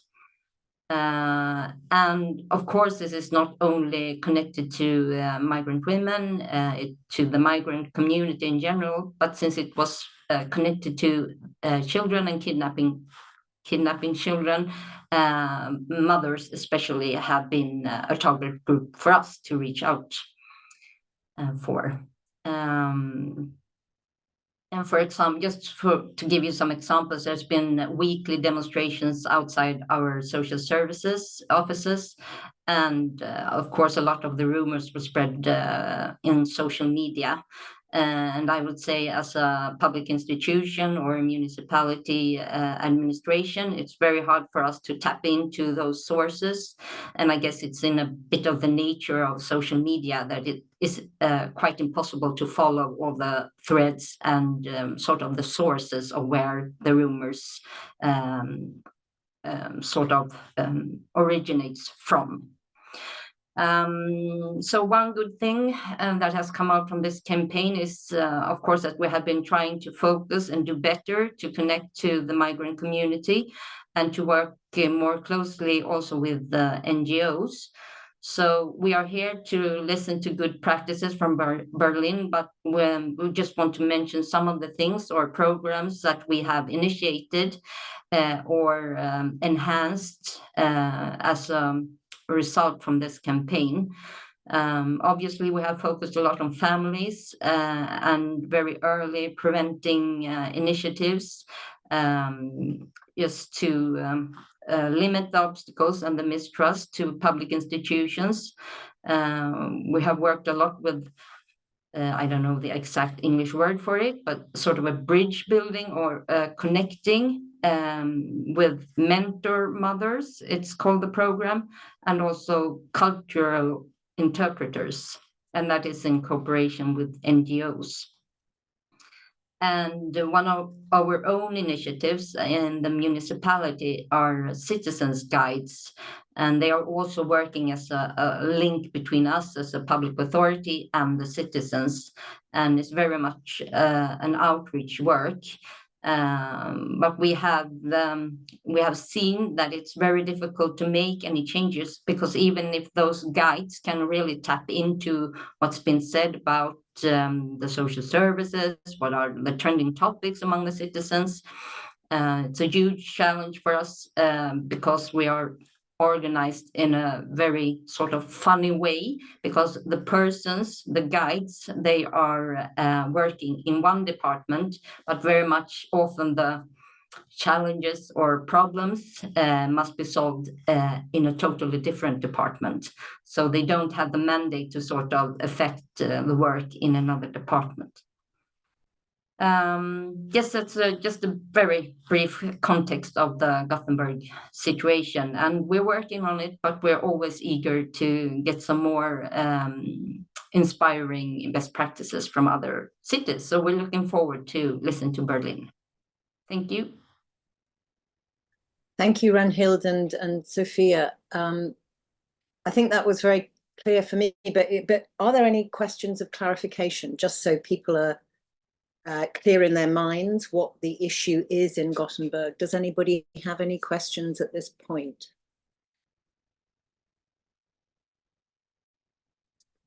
Yes, Jakob. Thank you very much. I didn't find the button, so I just, but we're I like your initiative. Was there, when you talked about this misinformation campaign, was it clear where this campaign was organized and who was like behind this campaign? I think she said it wasn't, but Sophia. No, no, we don't know the origin of this campaign, but I think it's been a long ongoing rumor that social services in Sweden are very harsh and very eager to sort of take care of your child in the society care. At least that's what I've heard, but that's also sort of more of a rumor. But this escalated, and we're not really sure why it happened and at that point of time. Thank you, Jakob. Any other clarification? Yes, Eva? Hello, I'm Eva from Prague. I would have two questions. Like first, very simple, whether these citizens guides are the staff from municipality or some volunteers from local communities. It's one, and then the other one is more like philosophical. Like how did you assess the negative impact on refugees, like based on this disinformation campaign, like whether it was that they would refuse to get your services, or like how did you assess that? Good question.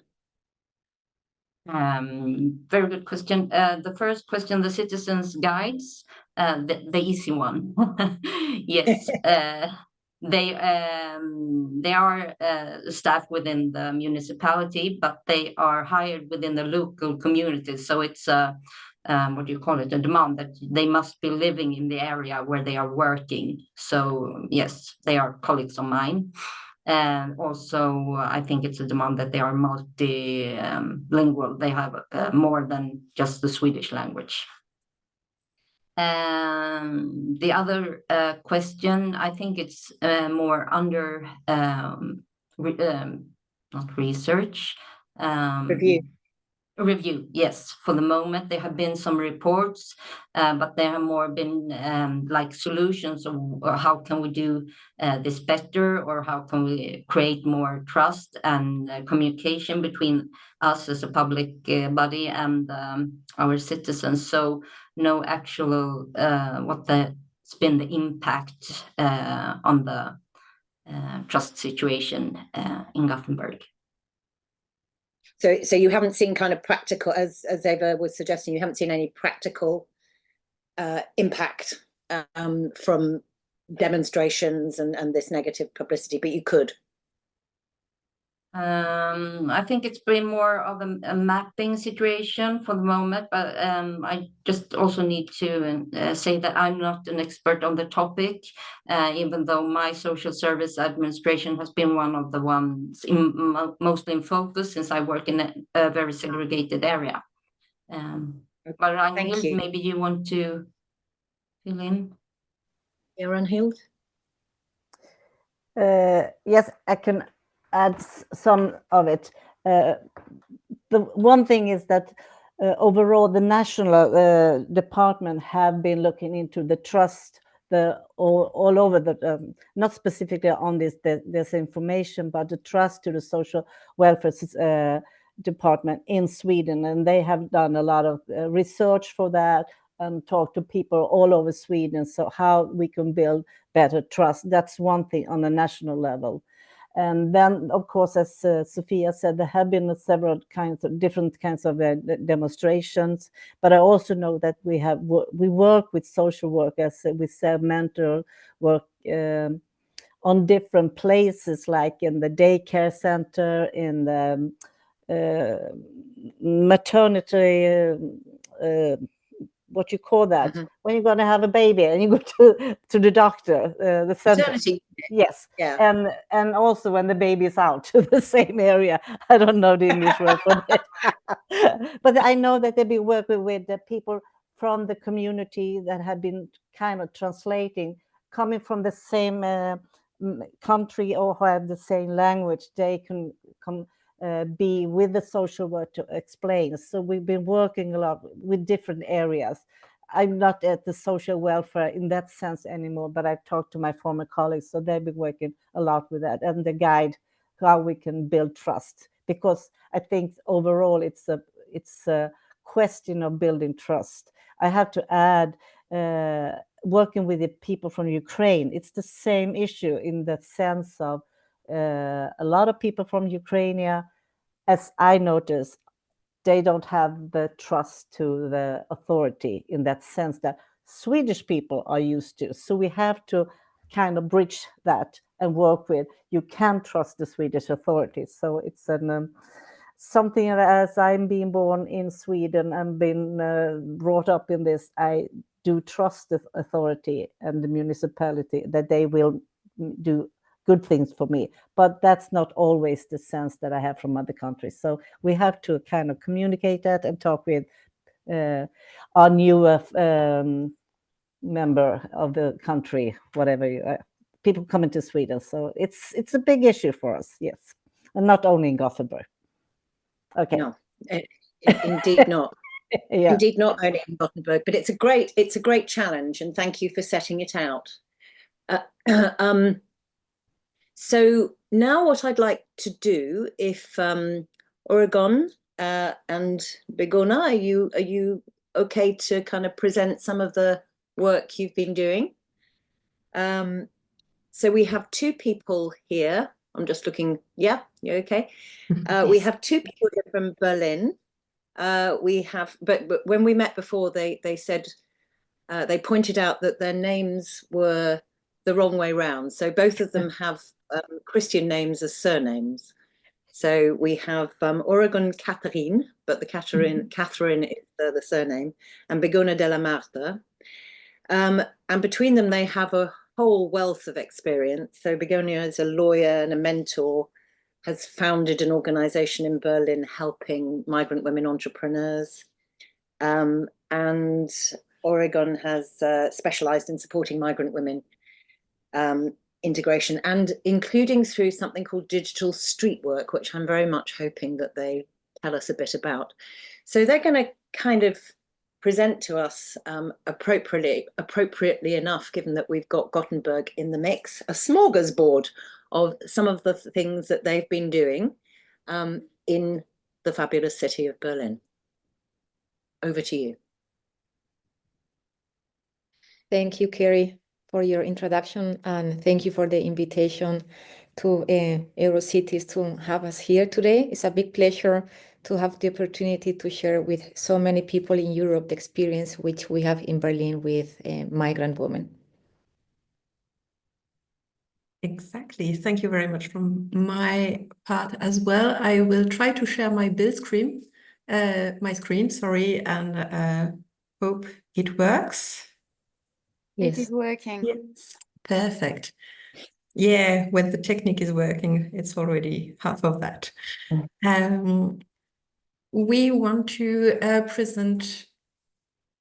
Oh, yep. So we are two organizations, and we are doing a project together, which is called Possible. And we had in Berlin in 2030 the Job Turbo. We will speak about it, and I wanted to share our experience because it was also with Ukrainian women. First, our project, the frame of our project is the MITON program, which is a European, so ASF Plus program. It is found by the European Union and the German Ministry for Labor and Social Affairs. And in this German-wide program, we are one project, which is called Possible, and we are two organizations, so Larette from one side and Frau Naya. The two organizations are migrant trans organization and also from women. So women migrant run organization. The two organizations have different expertise, I would say. By Frau Naya, there are a lot of expertise regarding freelancing and self-employment. Is that the right term in English? Gründung? Entrepreneurship. And entrepreneurship, yes, for women, migrant women. And in Larette, we have a competence regarding democratic competence and social media, but also recognition of foreign qualification.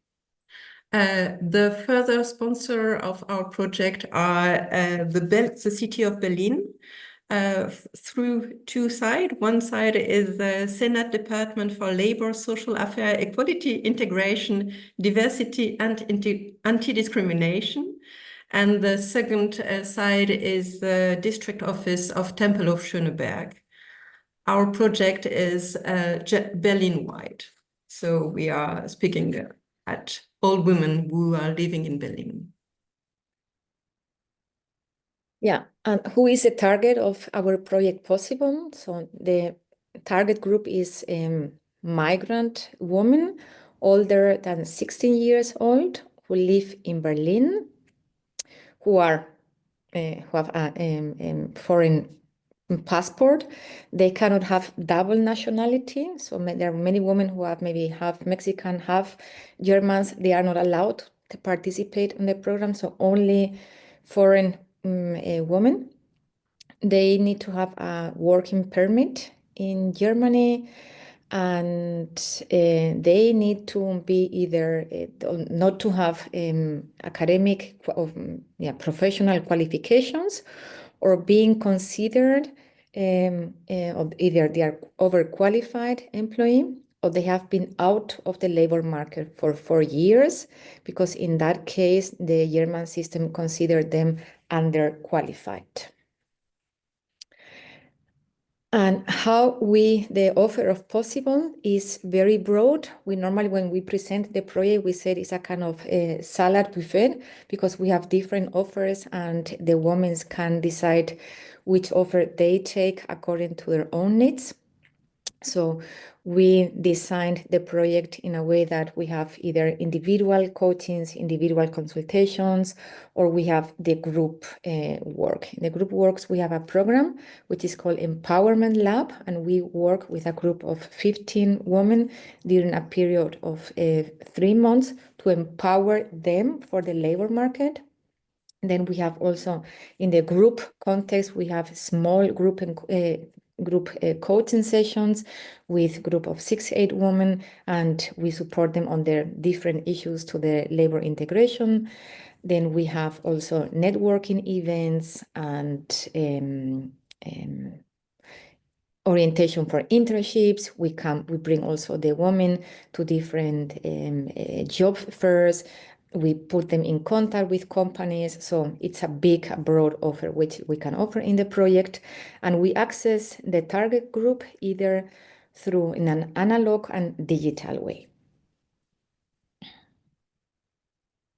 And apart from the financial support, which we got from the institutions which Oregon mentioned, we have also the support to carry out for the development of the project from different employment offices in Berlin, as well as from other migrant associations and counseling centers, other NGOs, the Berlin Partner, which is a Berlin Business Development Center in Berlin, and also, as I said, from companies who are looking for international workers.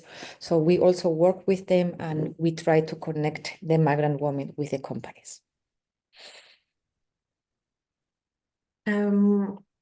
The women we have in our project right now, so the project began in 2023, and it's more than 60 nationalities, and usually they already can speak German, and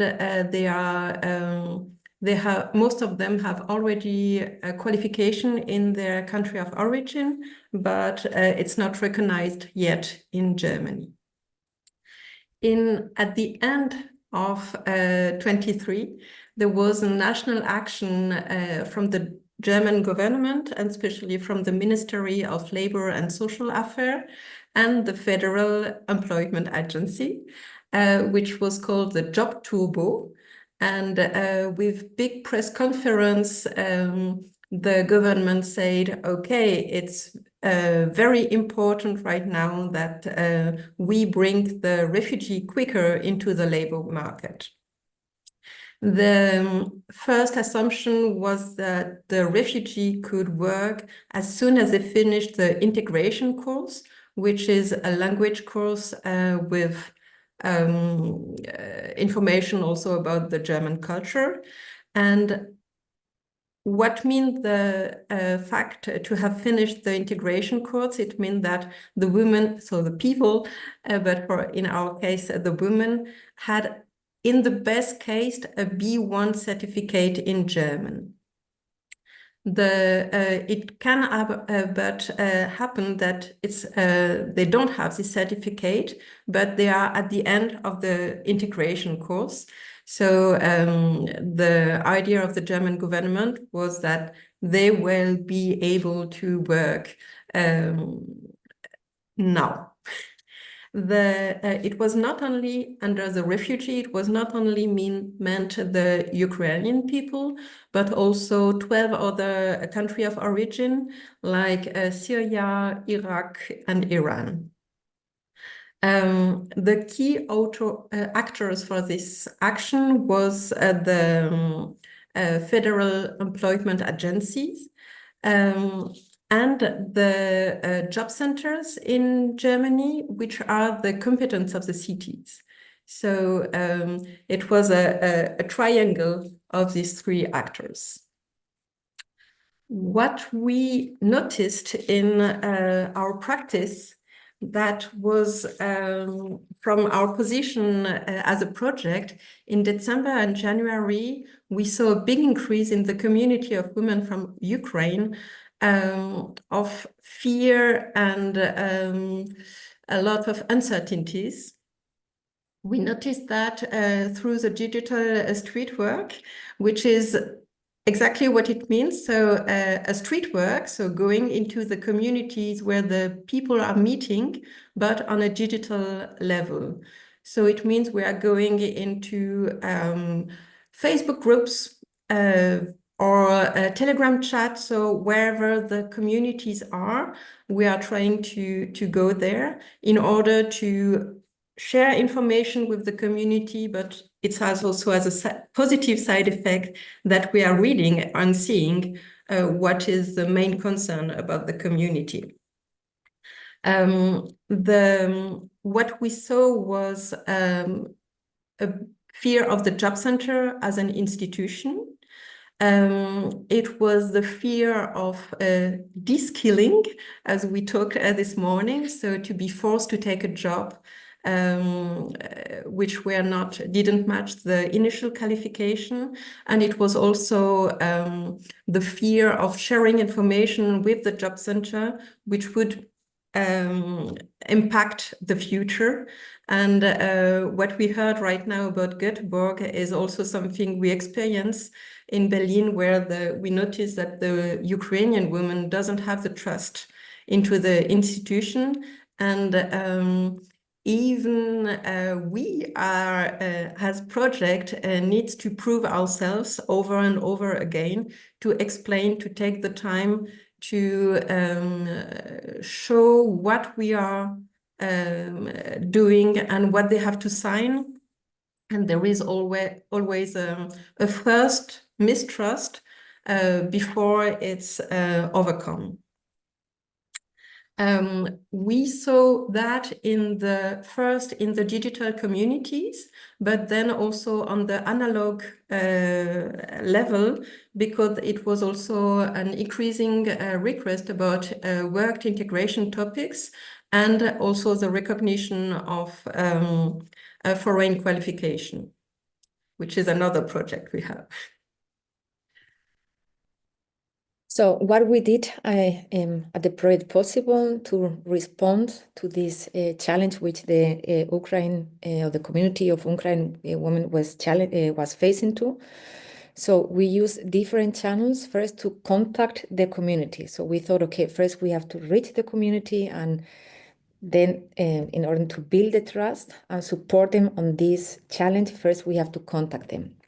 And how we contact them, first we did it through personal recommendation. We already had some Ukrainian women in the project as participants, so we were using all possible channels to speak to the people and reach them out on a personal level. Then we were very lucky to have an Ukrainian woman in our team. We will show you a video at the end. She exactly came to Berlin in March 22, and she has been supporting Frau Analia on other issues in other projects, but she is also now supporting us in in the Possible project. And she started also on a peer-to-peer basis, speaking to people and activating people. And through her, we had a Telegram channel of, I don't know how many migrant women who were participating and getting information there. So we used also this channel to contact the people to bring them to the next steps. And the next steps was, first we thought, okay, we make different info events to invite the women, present the project, and also speak about Job Turbo and what is right and what is not right, because everybody was scared that they will be forced to take any kind of disqualified job regardless of their professional and academic qualification.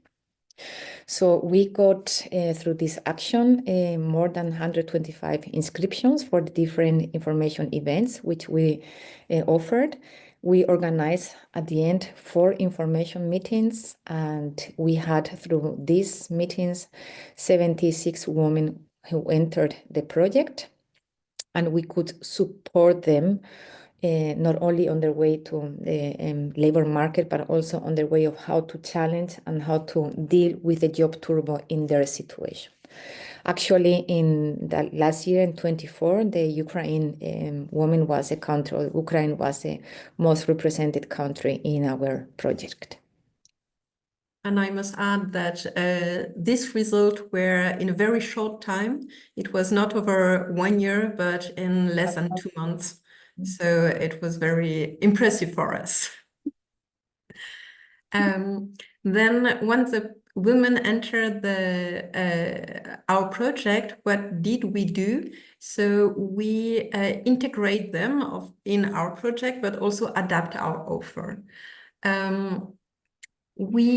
So Begonia already told you we are doing workshop, and one of the workshop we are doing is about access to continuing education, which is also a topic that in Germany you get through the job center.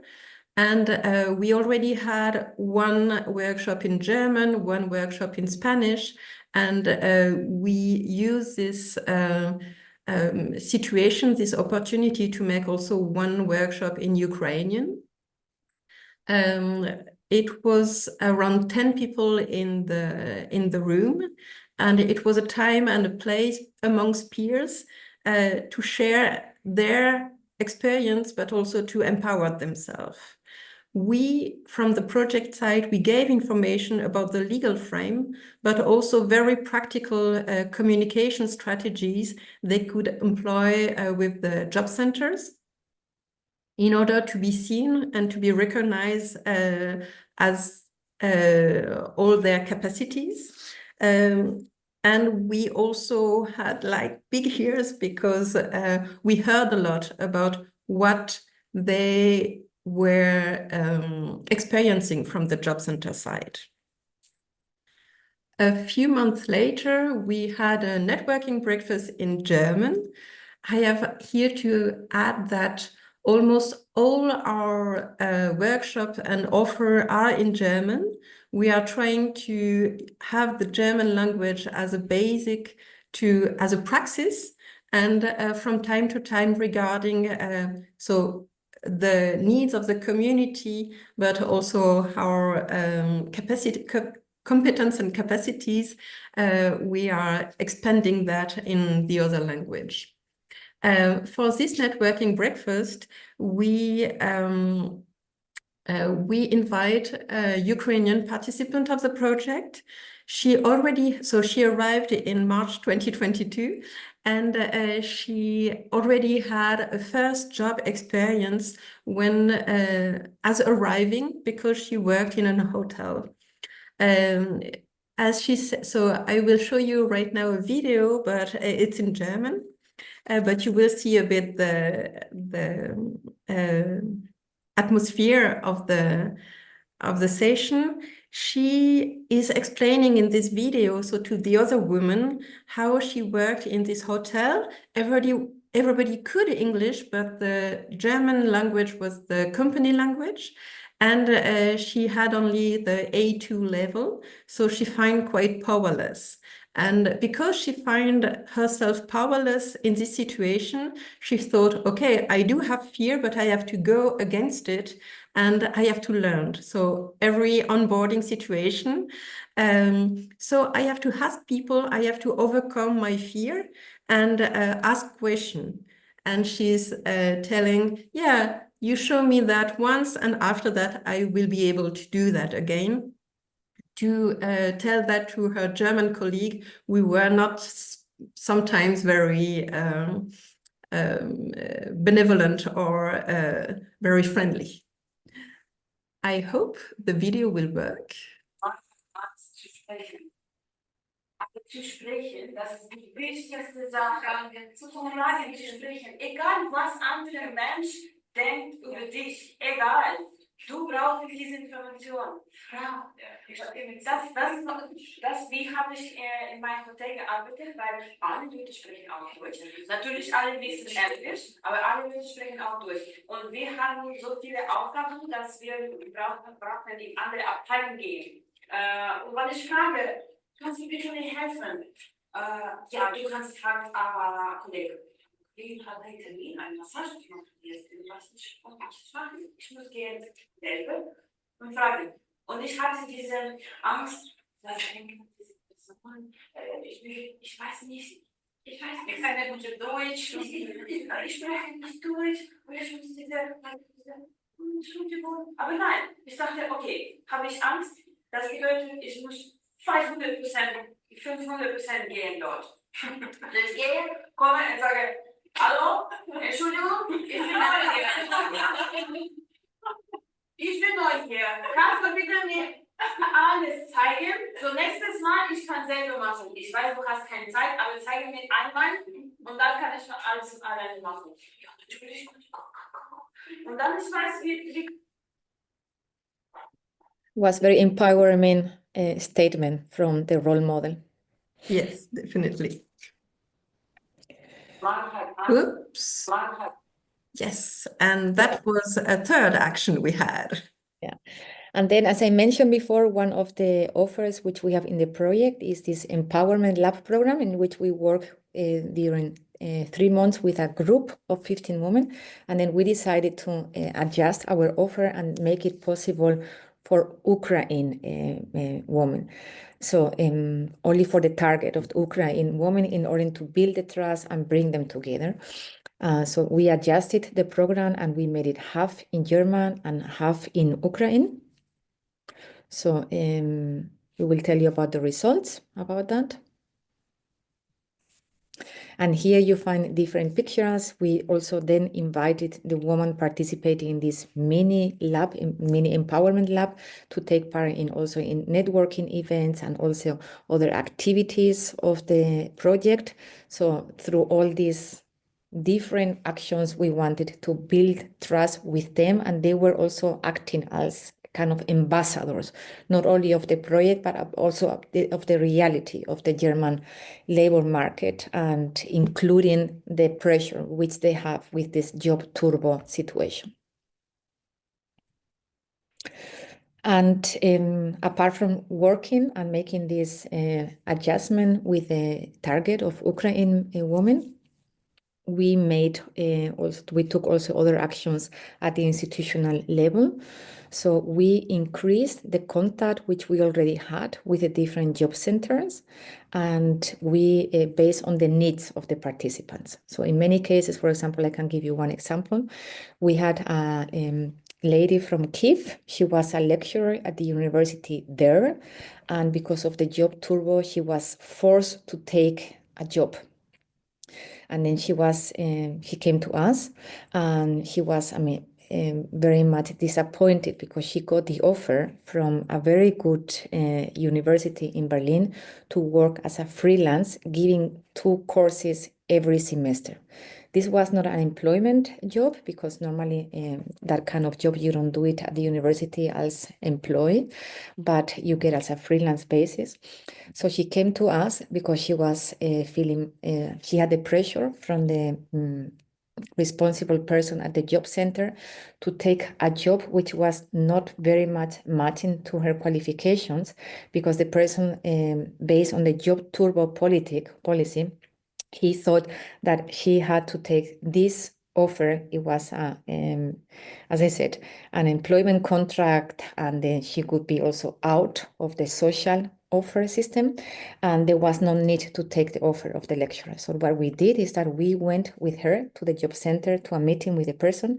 We explained the person what is the situation of being lecturer in Germany, and normally you don't get an employment contract for that. You only get freelance contracts which are renewed. So this was a very successful case, because at the end she is still happily giving her classes at the university. We also had, in other cases, we didn't go with a woman, but we had many phone calls with workers of the job centers. So basically, at the project level, the cooperation with the job center was reinforced, and this helped a lot also both sides, the migrant woman and also the job center, to understand in which cases the job center policy could not be applied. And may I add that also the job center, where it was also a time of change, of shift of perspective for them, and they were also reaching to us.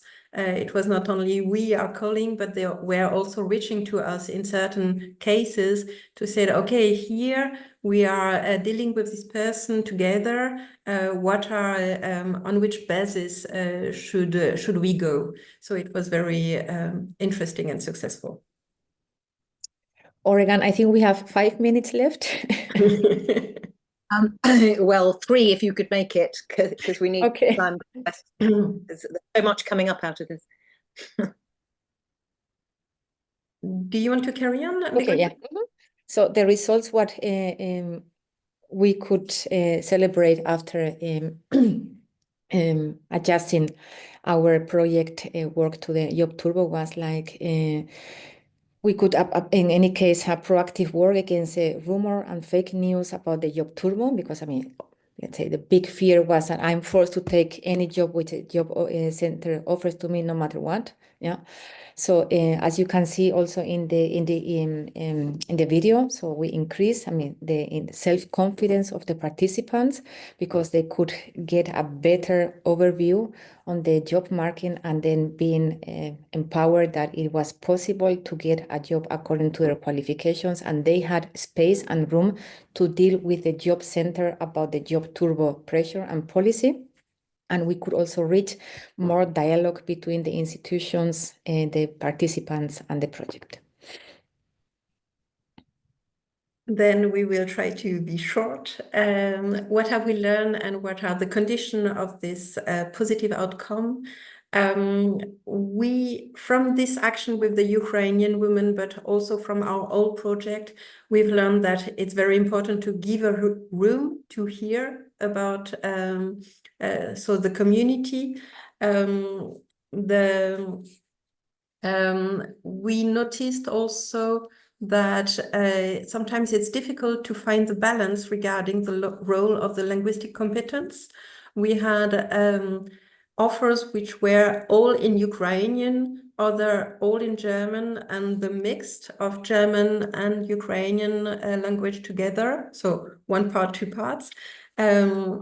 It can prove difficult then for the participant to adjust their expectation, because regarding of which language they are speaking, they are not on the, they are on a different level, from very personal and implicate to an other level. And sometimes it was difficult for us to adapt about it. We heard at first and thought also that a call from the Ukrainian women to be together and to deal with their challenges together, but our experience has proved us that the opposite is also good and welcome. So to mix the participant of very different origin is also a big help to gain perspective, because then you see it's not only your community, your country of origin, which is a determinant, but also the fact that you're a migrant woman. And last, our attitude. So our team and ourselves are part of the target group, kind of, and we see the women with the potential that they have. So we are speaking with them on an eye-to-eye level, and which is very welcome from the women, because they always have this fear not to be seen and not to be recognized.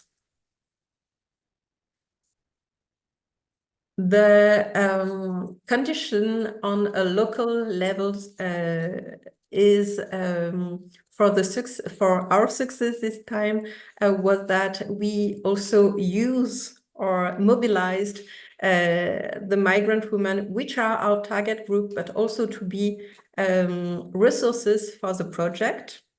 The network which exists in Berlin, but also between our two organizations, with other projects, with other organizations and institutions, is a very big help. And also the fact that the institutional partners wanted to implicate us and to be part of this big adventure, which was a job turbo. So it was already planned in the MITEM program that the job center and labor offices are official partner, but we have partners which are really implicated in our project. We organize joint event in the job center or in our location, and we have twice a year a monitoring committee of the project, and it's also a very good thing that they wanted to hear our feedback. Yeah, exactly. On the global level, the conditions for the success was that we could implement in this action in an already existing project. So it's not that we got the funds to realize this action. So the conditions were already there, and it took us as a team the effort, and I say maybe we were bold enough to take this action into place. Then the flexibility which the program on our finance program MITEM makes possible, so we have the possibility to adjust the work in the project according to the needs of the target during the period of the life of the project. Then it is also possible within the project to have this broad definition of the target group. So that's why we could also meet the needs of different women in that case, and then the funding, which we have for the 3-year period. Kerry, if you allow us, we have a video of Hannah, which is this Ukrainian lady, which I mentioned before. She came in March 22 to Germany, and she has been helping us in this action with the Job Turbo. And she explained also from her perspective what is important to build trust for the migrant woman. That's great. How long is the video? It's 3 minutes, but if you want, we can cut it to... just cut it down. And is it in German? In English. Oh, okay, great. Just a snip then, because we've got just over 10 minutes. Maybe we can show the first 2 minutes, Oregon. Yes, it's always the problem you have to. Yes.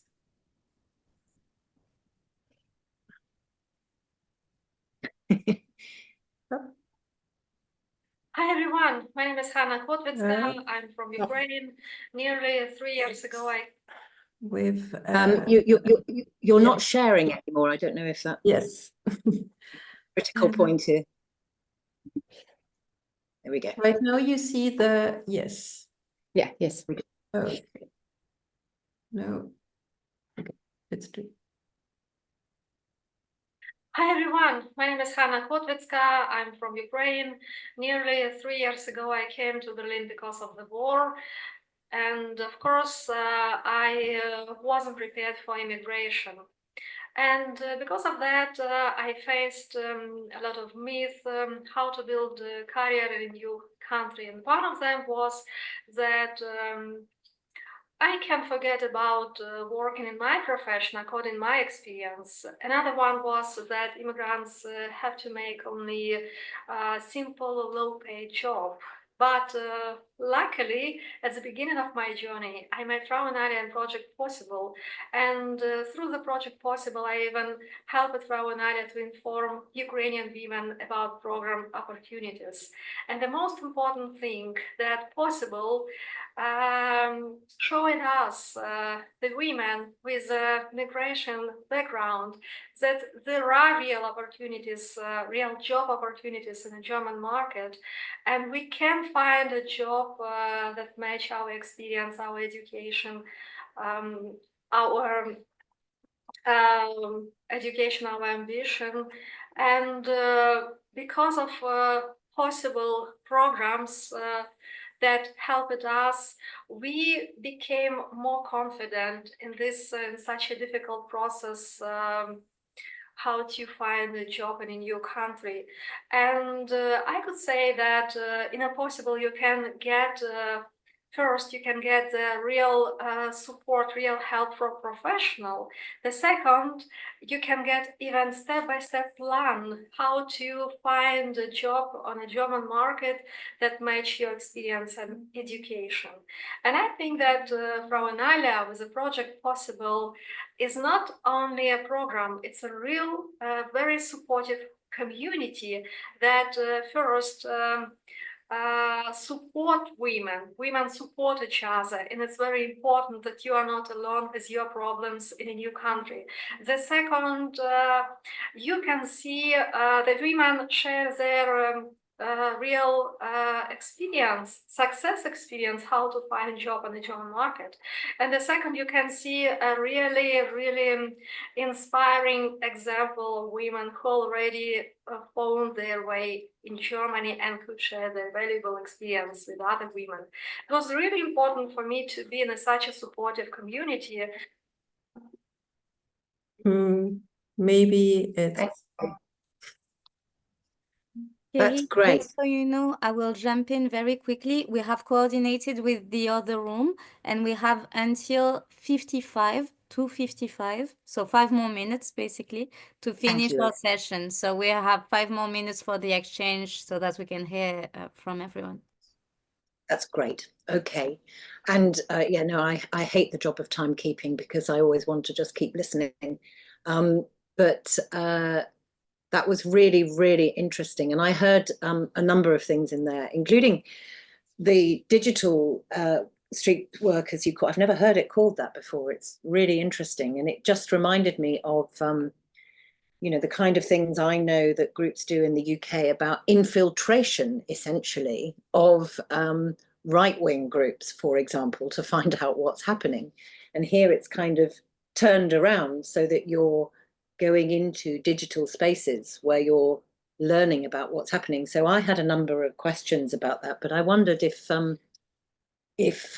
anybody in the room has any questions, perhaps particularly looking to Gothenburg colleagues, if you have any questions specifically that kind of rang true for you in that you thought, oh, that's interesting, perhaps that's a seed of an idea. Sophia. Yes, first, thank you so much for your presentation. Well, a lot of ideas. I was making notes all the time, so if I was looking down and not on the screen, it was because I was writing. Also very interested in the digital street work. But my question was regarding just some clarification. I think you mentioned that you used is a wrong word, but you were working together with the migrant women as resources for sort of conducting the project. I guess you, one example was a woman that was in the video, the role model, but did you have other functions, and were they like hired staff? Yeah, in the case of Hannah, the lady on the video, she was, I mean, I don't want to say we are using her as a resource. We were, I don't see Sophia now. Oh, sorry. We had a freelance contract with her. So we were paying her because she made herself, actually she had her marketing agency in Kyiv, and that was her wish in Germany. So that's why she came in the first place to Frau Analia, and she got the registration for her new company last year in Germany. So we hired her on a freelance basis. That's why it's not that we were using her, let's say, like that. Because it's what Oregon said before, it's our job is very important, this equal treatment and this eye-level interaction and work with the ladies. And the rest of the ladies in the group, I mean, in the project, when we call them like ambassadors, it's based on their own decision, yeah, because they are so much satisfied and they find really a community which they can trust, yeah, that they by themselves tell other people and they bring their friends or their acquaintance to the project. Okay, great. Thank you. And we have also, I will close the circle, but we have also sometimes difficulty to know where does the person come from between social media or friends, because it goes hand in hand. So the women who are satisfied, then they are writing to the other women to say, okay, you're looking for a job, go look at this project, it might be interesting for you. So the circle is complete, so to speak. Great, thanks. Any, it's telling me 2 participants have raised hands and I can't see who it is on my screen. I can see them. Yeah.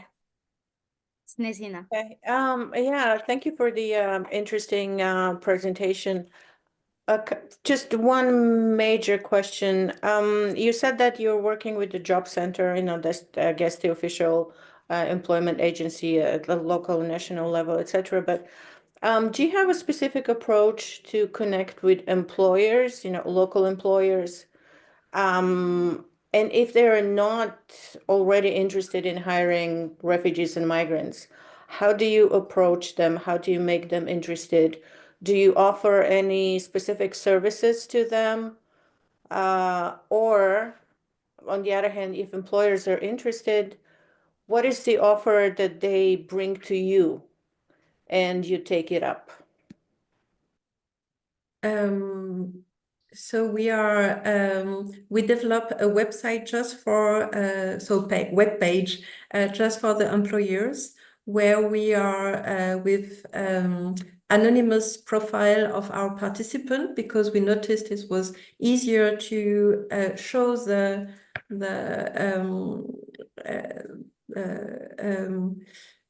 Reichtum, diversity and a potential from the women, if we have example, and we go with this profile in contact with the employer who are looking for people. So for worker, we are going in the job messe, so job fair. And sometimes there is a job fair, especially for migrant women, and then it can be already a big door. But we also have other projects by Larette where we are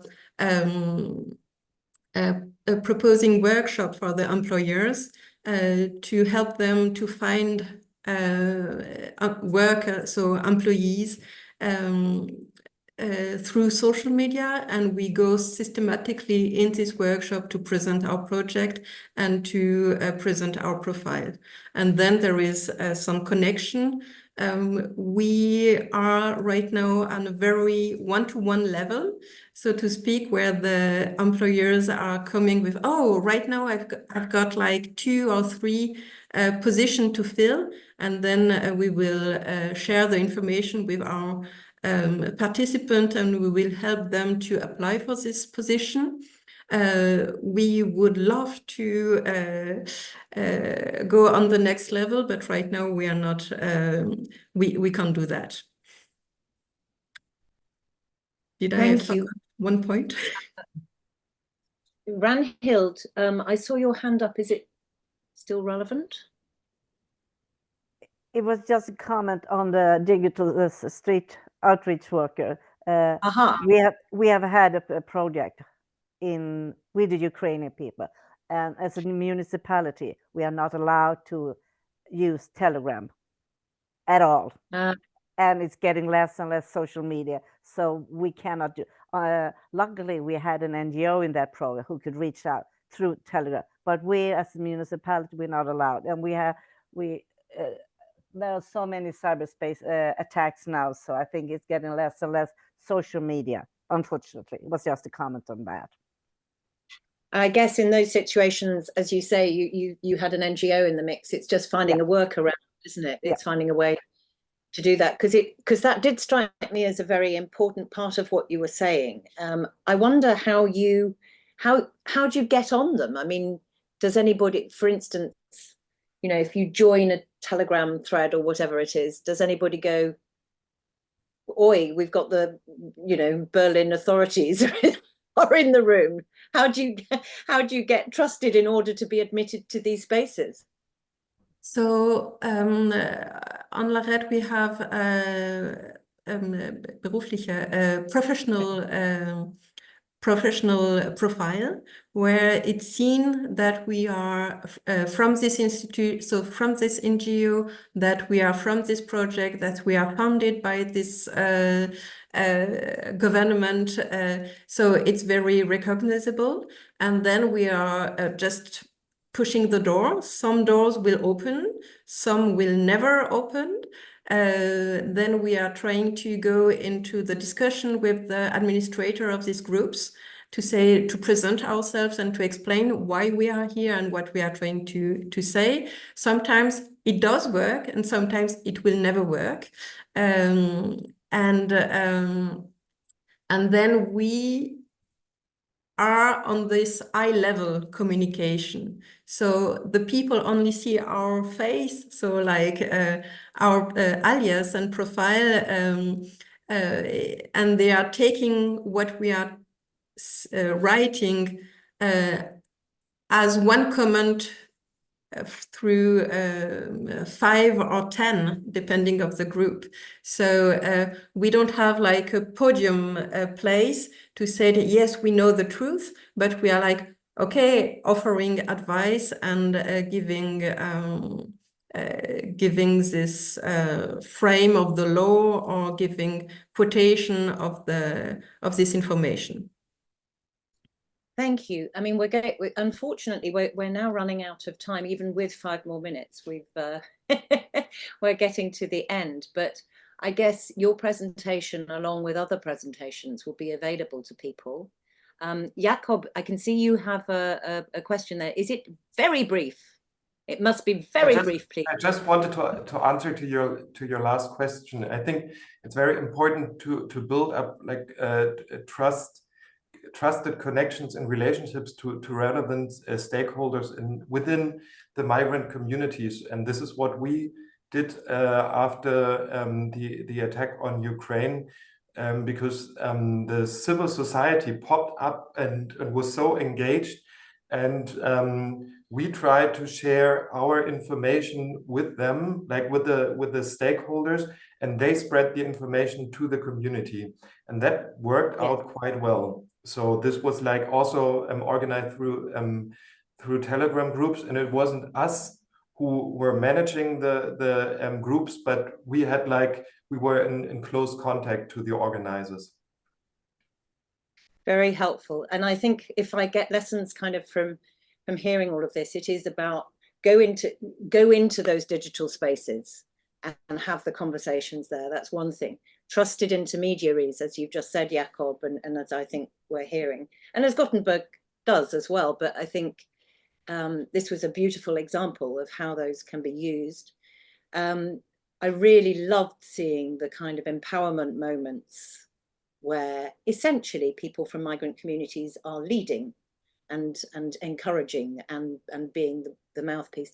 And I also really, what struck me was your advocacy towards institutions which might not know that they are behaving in a way which is non-inclusive and upsetting for people, but where you combined with the migrant women to kind of make representations towards them, and that as a model, that's really interesting. So I'm sorry, everybody, we've got to go back into the main room, otherwise people will be drumming their fingers waiting for us. But I would like to thank, firstly, Gothenburg colleagues for so honestly setting out the challenges you have. I'm delighted to hear that you were taking lots of notes, Sophia, and I'm sure we can put you in contact with Berlin directly if you have any further questions for them. And then both to Oregon and to Begonia for such an incredibly interesting presentation. Thank you very much indeed. Thank you for the moderation. You're welcome. And now I think back to the room. Yes, so we will go back to, we are already in the main room. The other breakout room will be closed. And now we are on a break for 10 minutes. So at 3:05, we come back in front of our computers for the last session of this training. Thank you very much, everyone. Hopefully you have time to get some coffee or water or anything you want. Carrie, Alexandra, I have to leave. Okay, I have to leave now. So thank you, Carrie. I have to leave now. Thank you, Begonia. You're very Thank you. welcome. Alexandra. Thank you so much for your, it was really great, so interesting. Thank you for putting it together, Sure. also according to the format we discussed. Yeah, it was a pleasure. Yeah. So Really, yes, really. For the possibilities. exactly. In case you have already the presentation, in case you need any other further information, then please contact us, and you can feel free to also provide our contact details to the participants in case they have any questions or they need any feedback from us. That's great. Okay, certainly we'll do that. Okay. Okay. Lovely to meet you. Okay, Bye. cheers. Bye. Hi, everyone. Welcome back. I hope you had a nice break, although it was a bit short. And we are not ready to start with, and we are now ready to start with the last session of the training, which will be more, let's say, practical on how to use everything that we discussed and step by step try to include this or to adopt this women-centered approach in your practice. And also we will receive a testimony from a migrant women-led organization which works in Athens, and they work closely with the Athens municipality, and we consider this is a good practice, and we know sometimes it's challenging for cities to work with migrant women-led organizations, so it will be also hopefully interesting to understand how this is being done in Athens. But without further ado, I will give the floor to Kerry Hutton, who is Director of MigrationWork. You heard from her this morning, and also if you were in the Gothenburg session. So Kerry, the floor is yours, and I will share your slides with my screen. Thanks very much, Alyssa. Yes, I'm a Director of MigrationWork. I wouldn't like to give the impression I'm in charge of everything. There's many of us. So where could you go back, please, to the first slide, Alyssa? So what I'm going to do in this brief presentation is really take some of the thinking that went on in a project which was run again by Eurocities called Connection, in which we focused, one of the themes we focused on was women-centered integration strategies. And there is from that, I'll give you the link at the end of this presentation, there is from that a how-to guide that was created, quite long, it's about 60 pages, but it is full of good links and examples and so on. So with a bit of luck, that might be of interest to some of you. The partners in that were Eurocities and MigrationWork, and I'm just going to walk through some of the key takeaways from that guide. And then, as Alyssa said, we're going to hear from Deborah from the Melissa Association, who's going to talk about putting this kind of thing into practice, because they did work in Athens. So I just wanted to kind of flag some of the red flags, you know, that I'm sure listening to some of this today, many of you are thinking, well, we have, you know, quite a lot in place already, or whatever, but there are some red flags that might give you an indication that things could be improved in your city. And those include things like migrant women are not engaging with welcome or integration courses, or the city has no real overall picture of the situation and the needs of migrant women, or the services supporting migrant women are not in contact with one another, they're not joined up, or you're picking up maybe on a high risk of domestic violence amongst migrant women. So those are some of the things that might flag to you that it might be worth doing a step-by-step approach. So next slide, please. And then to kind of start at the end, here's a spectrum taken from the how-to guide, which kind of points out what you might include ultimately in any strategy which incorporates a women-centered approach. And here's a spectrum which takes us through from, on the left side, the more passive end, where in other words, where migrant women are more the passive recipients of services that can help them. So that's around services preventing harm and exclusion.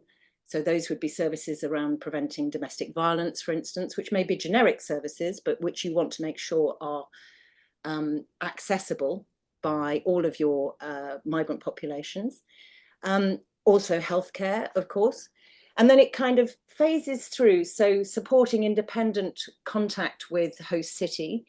So that's about improving language skills, trying to improve any skills, system knowledge, knowing what's out there that will help migrant women access the services they need. And then it moves through in the middle there to more agency, basically, by migrant women. So some of the examples we heard, for instance, just now in the workshop on Berlin was about supporting women in their choices around labour market integration, pursuing careers paths of their choice, accessing groups where they can have social activities and so on. And then through to the more active end of the spectrum, which is where migrant women have a direct input into service design and delivery, and then migrant women being active leaders, running projects independently. And of course, this is not only a one-way spectrum. So some of, so you can have, and indeed one would encourage you to think about how migrant women can actively lead on programs which prevent harm and exclusion. So programs set up by migrant women to support victims of domestic abuse, for example, where there's clear benefits for them doing so because of trust issues, etc. So I start here just to kind of point out that any strategy that a municipality, that a city comes up with, will have a spectrum within it. Next slide, please. And then what I'm going to, yes, next slide, please. What I'm going to do now is just kind of talk you through two things, one of which are the 7 key steps we identified during Connection, which are needed in order to build a strategy. Now, please note about these steps that this is all about building lasting change. You can start small. You could start on a particular area of service, for example, around labour market integration or the prevention of domestic abuse. So you can start small. You don't have to do all of them. And this is a jigsaw that you're kind of assembling to help you as a city think about what a more woman-centered strategy can look like. Slide 4, please. Next slide. So the first one of these steps is about securing political commitment. Why is this important? Well, you do need political commitment to both gender equality and migration as permanent features of the city and its development. This was discussed this morning. You need the city to set out the stall. This is a city in which migrants are welcome and in which we strive for gender equality as well. And you need that because in order to achieve any change in this area, it has to be long-term. You're not going to achieve this overnight. Also, as we also reflected this morning, this might need stating because national policies are not on the same lines. So cities may have a more progressive or radical viewpoint on this, or just simply a human rights-based viewpoint on this than national governments. And also you need to kind of secure overt political commitment, because otherwise, as we all know, the needs and specificities of migrant women's needs can disappear simply. So when you're doing that, think about definitions, what you mean by gender equality, what do you mean by successful integration? Is it just about acquiring language? No, it's not, is the clue there. But so you need to have a clear idea of that. And it may be that you can adapt existing policies, for example, gender equality strategies or integration strategies, to include the elements you need. You just need to make sure that you do have some clear objectives in those policies to do with migrant women specifically. Next slide. So if you've got those overt political statements, next is about identifying, securing resources for planning and implementation. I can almost hear you all thinking, yes, of course, but you do need some, even small scale, there needs to be some degree of financial investment in, yes, in the transfer, in progressing a strategy to being more women-centered, even if it's small, because it commits the city to reporting and review, is one reason.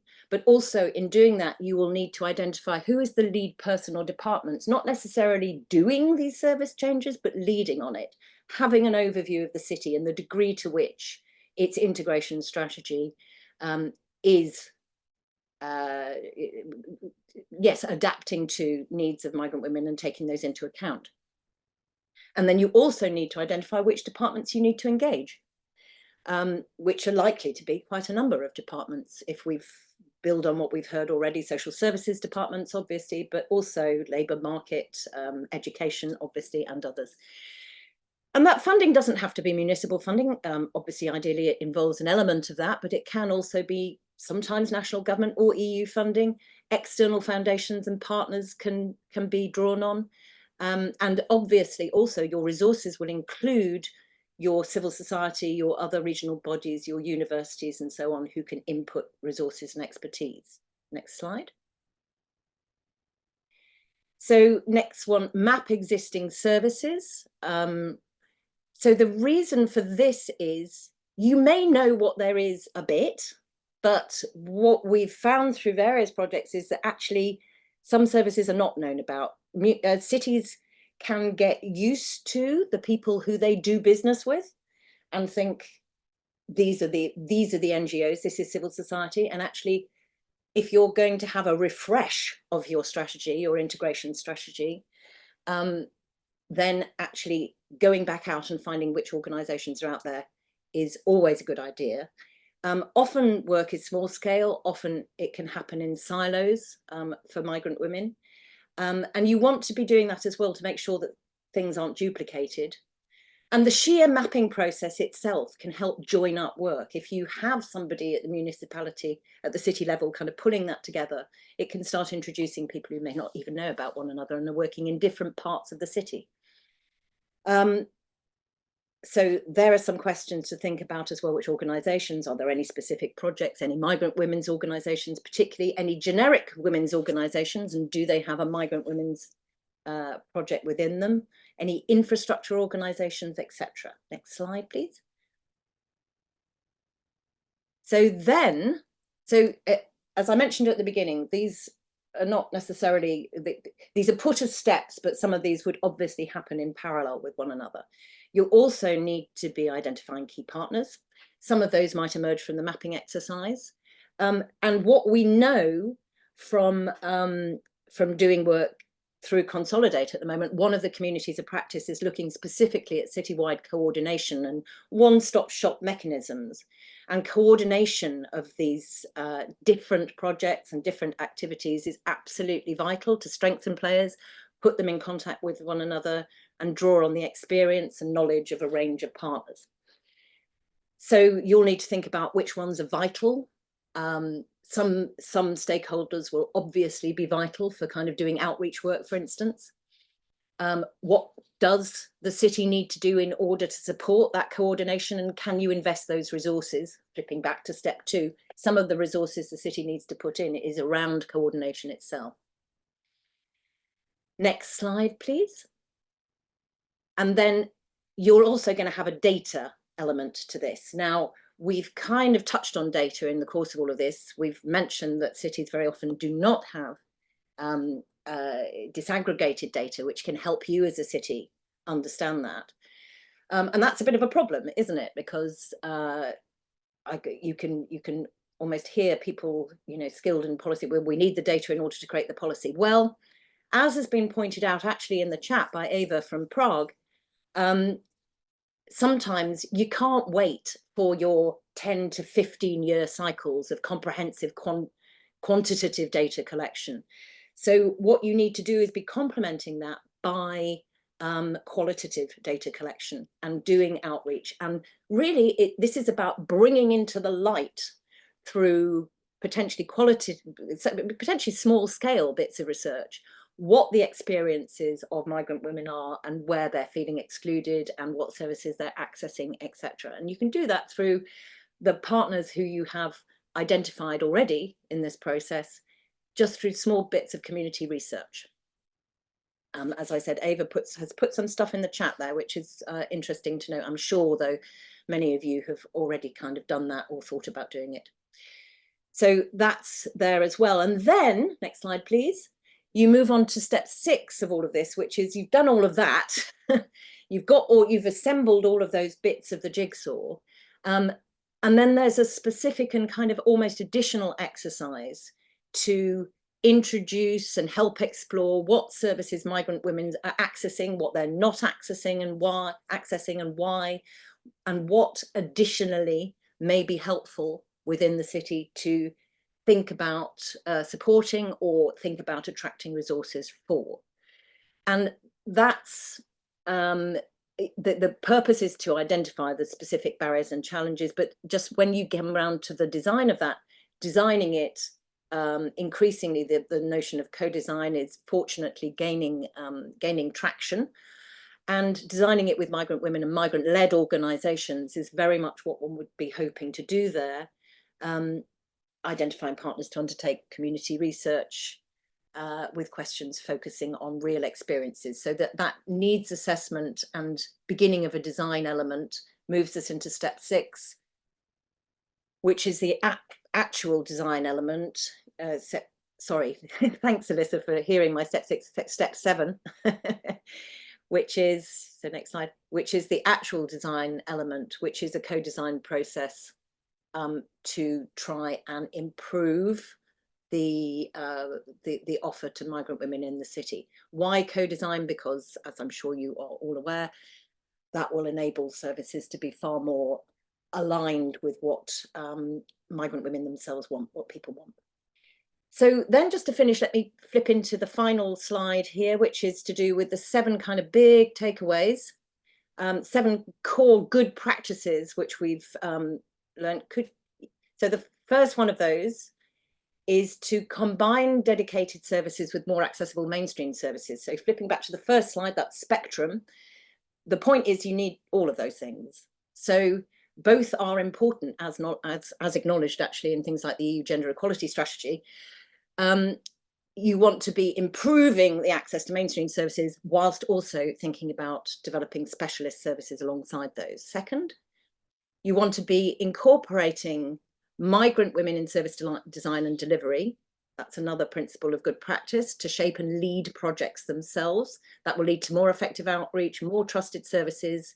You could think of a whole range of ways of doing that: participatory budgeting, supporting migrant women associations, etc. And as mentioned at the beginning, those might be migrant women associations leading on the preventing harm elements of the interventions that are needed.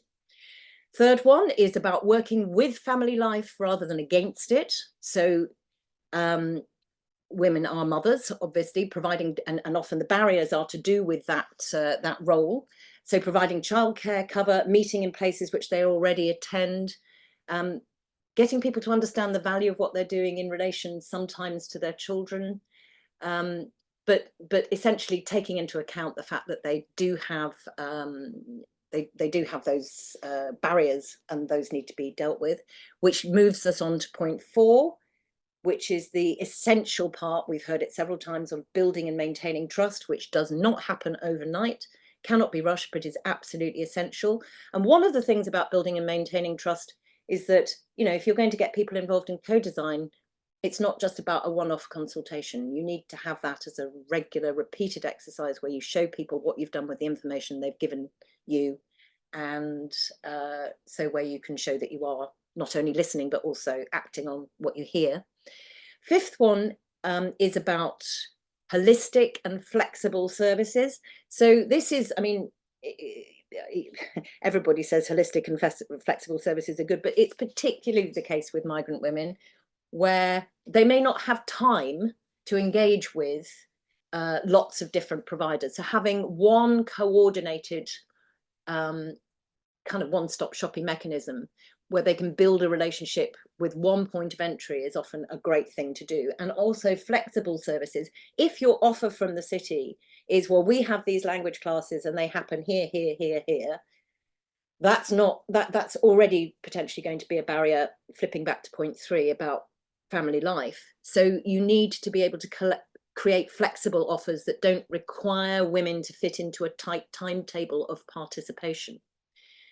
And then the 6th one is about being sensitive to the meaning of gender in different cultures. We haven't touched on this very much today, but certainly when we did the Connection project, one of the issues that came up time and time again was the fact that we can, if we're not careful, kind of impose a Western notion of feminism and ideals around that on people who come in. And actually what's needed is a far more nuanced dialogue around what migrant women need. And we had a beautiful example of that, which came from a group in Utrecht with Red Thread Embroidery Group. And they set up a group which was all around doing embroidery, doing sewing. And one observation from the woman who led that was that such activities can be sometimes slightly even looked down on, really. You know, these aren't kind of the feminist ideals of the West or whatever. However, many of these activities have a rich feminist history. And actually, if we're starting with the place where migrant women are at, we need to be listening to what they want to do. So just being sensitive to what gender means in those cultures. And then the final one is around spaces. You need spaces. And those spaces need to be informal, moving away from institutional spaces where people can feel very uncomfortable, to more relaxed spaces such as community gardens, community spaces. If you give people the space to flourish, then they will. Okay, so the final slide here is just to remind you where all of this is from and to encourage you to go and see it. It is the how-to guide. The community of practice, incidentally, who looked at this included Gothenburg as well as Utrecht and Warsaw. And the guide is, well, you can see it there, and there's a link there which we can send around afterwards. Thank you very much, Kerry. And just so you know, the link to this guide is already included in the resources that we have shared with you, so you can already access it right after this training. And thank you for this interesting presentation, Kerry. And I just wanted, as a matter also of transition, to jump in very quickly on something you mentioned about the cultural element when it comes to understanding sex, feminism, and gender in different culture. This is something that obviously in the European Network of Migrant Women, we have had a lot of reflection around. And what we see on the ground is that in different EU countries, there is also a lot of cultural relativism happening with regards to support for migrant women, coming from social workers, coming from municipalities, different services, different professionals. Starting from the perspective that we should not impose positions or views of feminism that are from Western culture, and we should accept cultural differences. And in our opinion, there is a balance to be found between universalism, this strong understanding that there are rights that should be accessible and applied to all women, regardless of culture, groups, religions, origins, contexts, etc.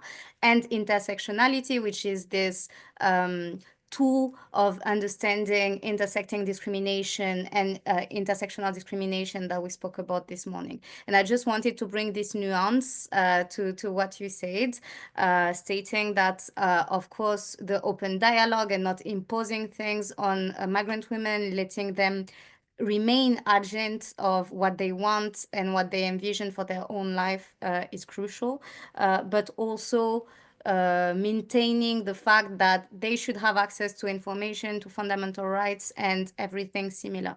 I have myself experienced some social workers, for instance, that would not give advice about divorce, information about their right to divorce to women going through domestic violence, because they assumed in the culture of this woman being divorced would be even worse than going through violence, and so it would be better for her to stay with a violent husband. So of course this is not what you meant, but just to bring also this perspective. It's very much not what I meant. Yeah, I assume. But that's a good example, isn't it? The other way around of how that's precisely the other way around of how people can make assumptions, essentially. Absolutely. About what the culture is. Thank you so much. And without further ado, you will, of course, have the opportunity to ask questions to Carrie, but we will have the Q&A session right after this next speaker, who is from Melissa Network. It is one of the member organizations of the European Network of Migrant Women. They work with the municipality of Athens, and they work with migrant women in Greece. So without further ado, Deborah Valencia, I will give you the floor.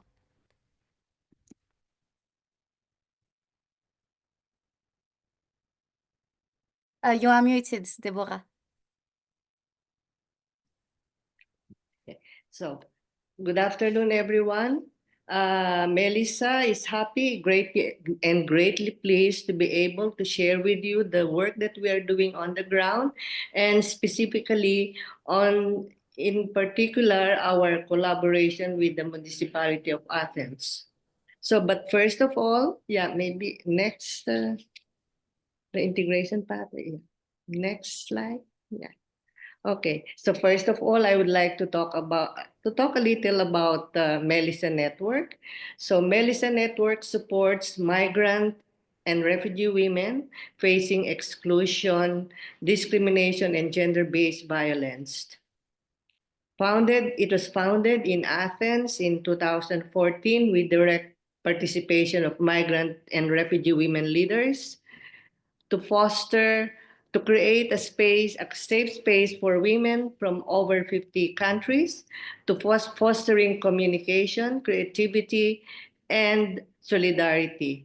So the name Melissa, meaning honeybee in Greek, symbolizes the resilience and survival aspirations of women who converge here, each bringing unique stories for positive change. So believing that trauma heals within a community, Melissa Network emphasizes that self-care includes community care. It employs a holistic, community-based integration program that focuses on mental health, leadership, rights, and active citizenship.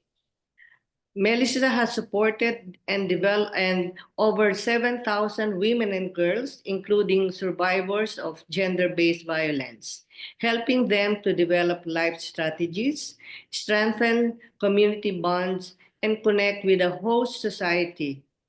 Melissa Network aims to create a broader synergies that enhance women's well-being and promote the ethics of care.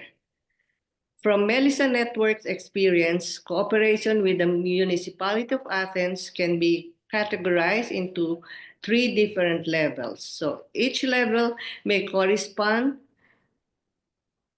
to different types of engagement. Each level builds upon the previous one and ensuring holistic approach to local governance and community engagement.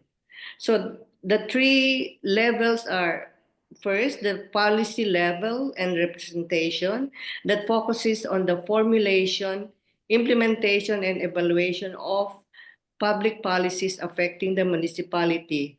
It should include, first of all, mechanisms for community representation, stakeholder engagement, and transparency in decision-making. The second is coordination of civil society organizations. This level emphasizes collaboration and partnerships among civil society organizations working with migrant and refugee issues. It focuses on fostering a strong network that can contribute to local governance and community development. The third is service provision. This level involves the actual delivery of services to the community, which can be done directly by the municipality or in collaboration with NGOs and other service providers. It focuses on meeting the needs of migrant and refugee communities and improving their quality of life. So I would like to talk about the different municipal structures that Melissa Network collaborates with, and that illustrate how we work within each level, as I have mentioned earlier. So the first one is the Migrant and Refugee Council, or MRIC, which functions in Greece as a consultative body addressing migration and refugee issues to facilitate the integration of third country nationals in the local community. It's chaired by the Vice Mayor of Athens, in charge of the social integration of migrants and refugees, and it holds monthly meetings in person, where Melissa Network has been actively participating in its establishment, officially in 2018 and during the preparatory phase before that. So what's the impact of our collaboration with the MRIC? We believe that the establishment of the MRIC in Greece has indeed created a platform for migrant and refugee communities to voice their concerns and the challenges that hinders their integration. I think that most positive result of the forum is that it has fostered mutual understanding and cultural exchange between migrant and refugee communities, enhancing further the exchange of good practices and stronger community networking. It also has made direct circulation of information that ensures community members are aware of available resources, including social services, healthcare, and educational opportunities, which if further enhanced, can lead to greater resilience and cohesion. So what are the limitations of our engagement on this level? So based on Melissa's experience, this consultative body on migrant and refugee issues often face a range of challenges that impedes their ability to effectively coordinate and influence policy. Some examples are, we see the difficulty in aligning multiple community groups and other stakeholders that have diverse priorities and approaches. There is also a tendency for communication channels between migrant communities and Municipal Integration Council to be fragmented, as there are no follow-ups on what has been discussed and what action plans have made in previous meetings. There is also limited funding and human resources dedicated to ensure the implementation of programs and follow through on recommendations. The effectiveness of initiatives aimed at including migrant communities can fluctuate with changes in political leadership or party ideologies, leading to uncertainty in the continuity and sustainability of programs. If the governing party does not prioritize migrant issues or social inclusion, the communities may struggle to have their voices heard or their needs addressed, resulting in a lack of meaningful change. The predominance of male leadership within migrant communities often led to the overshadowing overshadowing of women's perspectives and needs, potentially leaving significant gaps in understanding and addressing gender-specific challenges. Promoting a female agenda requires targeted and conscious efforts that may not be fully realized in a predominantly male-led context. Enhancing support for women in these communities can help achieve more balanced representation and inclusive decision-making. There is also a lack of specific programs and initiatives that aim in empowering women within migrant communities, such as leadership training, educational opportunities, and access to resources. These are essential for addressing gender disparities and ensuring that women's voices are represented.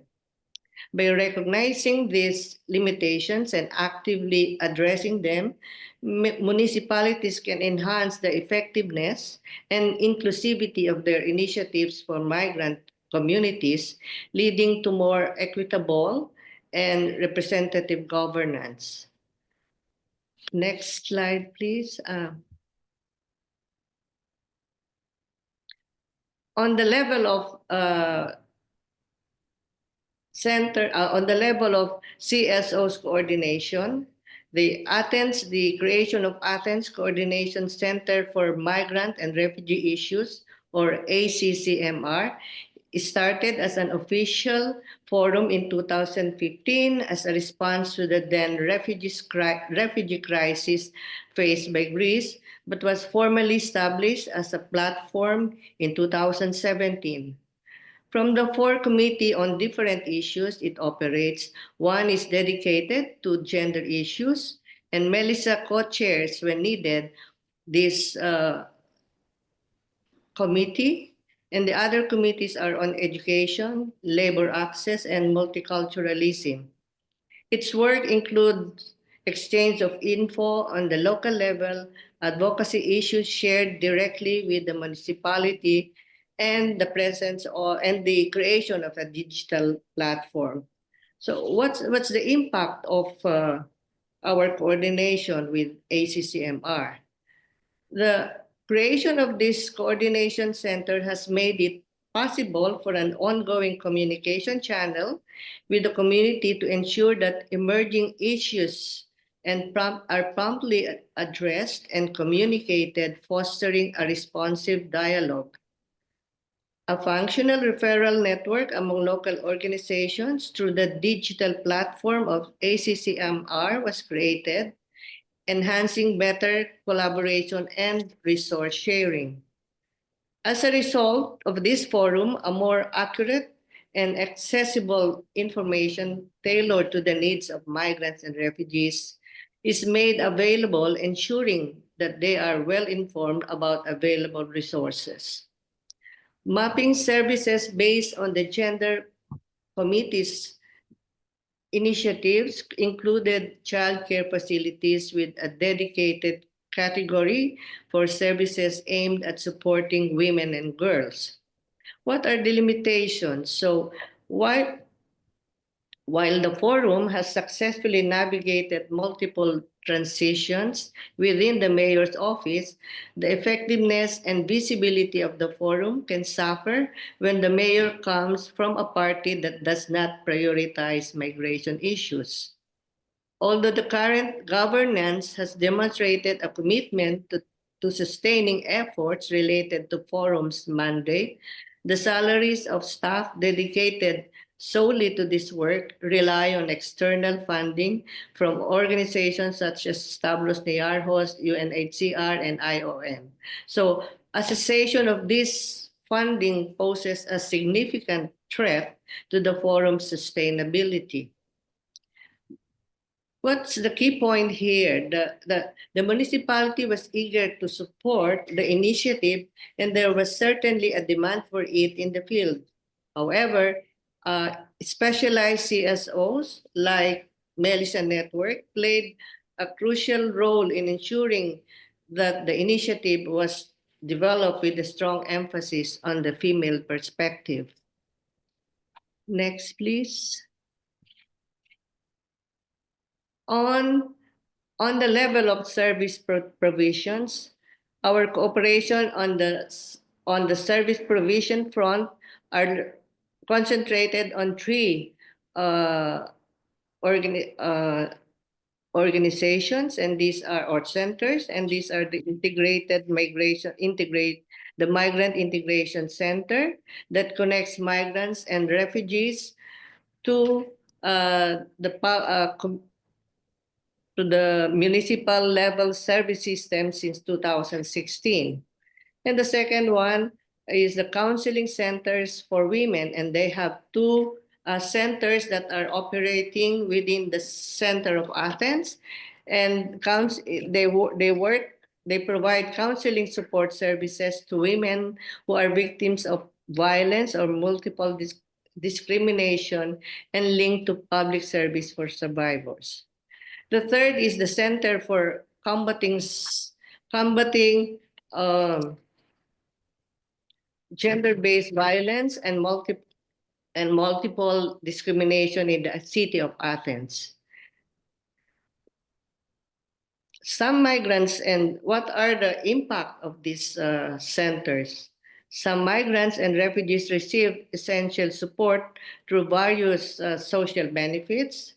And with closer collaboration among municipal officers, other social services are being trained to effectively assist the migrant and refugee population, including how to interpret identification documents and access interpretation services. This initiative strengthens internal capacity building. The consolidation of services results in easier and more time-efficient access for migrants and refugees. What are the limitations of these centers? Restricted emergency services. The centers do not handle emergency cases outside of office hours and is unable to assist undocumented individuals. As the centers mentioned are designed to serve the general population, the program lacks experience in addressing the unique needs of third country nationals. For instance, there is sufficient access to legal support for asylum cases, which is crucial for many of the women we assist. This gap can only be addressed through collaboration with civil society organizations such as MigrationWork and other women-centered organizations. There is a critical gap in the mandates approach, which primarily targets the general population and children while neglecting the unique challenges faced by women. Women often encounter distinct social, economic, and health issues that differ from those experienced by men or children. For instance, they may face barriers to accessing healthcare, education, and economic opportunities, which can be exacerbated in times of crisis or instability. The process of accessing accommodation, shelters, and resources can be lengthy and complicated. Its referral often has to pass through levels of approval, which can lead to significant delays in getting these vulnerable individuals the help they desperately need. A prime example of this occurs when MigrationWork makes referrals for refugee women who are homeless or survivors of gender-based violence and experiencing mental health challenges. In these cases, the response and provision of services are often delayed due to bureaucratic red tape, which stems from administrative inefficiencies and strict regulations.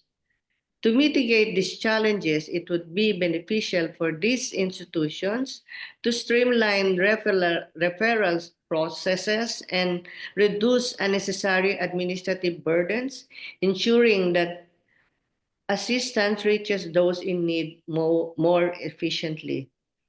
What are our key takeaways? One is that the policy level is the objective, but not always the starting point.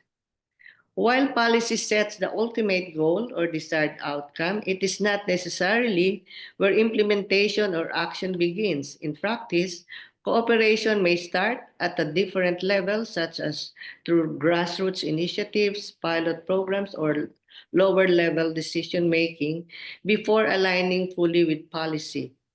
That policy is an aspirational guide, but real world conditions, constraints, or stakeholder actions often shape how things begin and unfold.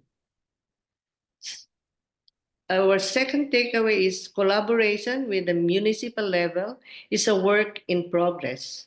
All stakeholders need to be patient and be persistent. We see that efforts to collaborate with municipal government authorities are ongoing and changing. There are still a lot of challenges, negotiations, or improvements needed to strengthen cooperation at the municipal level.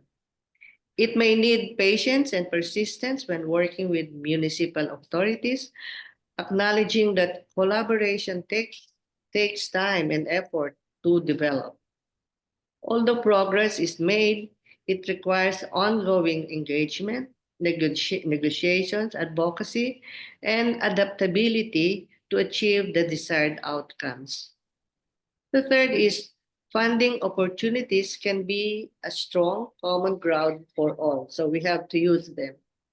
Funding opportunities can serve as a unifying factor for different stakeholders, helping to align interests and facilitate collaboration.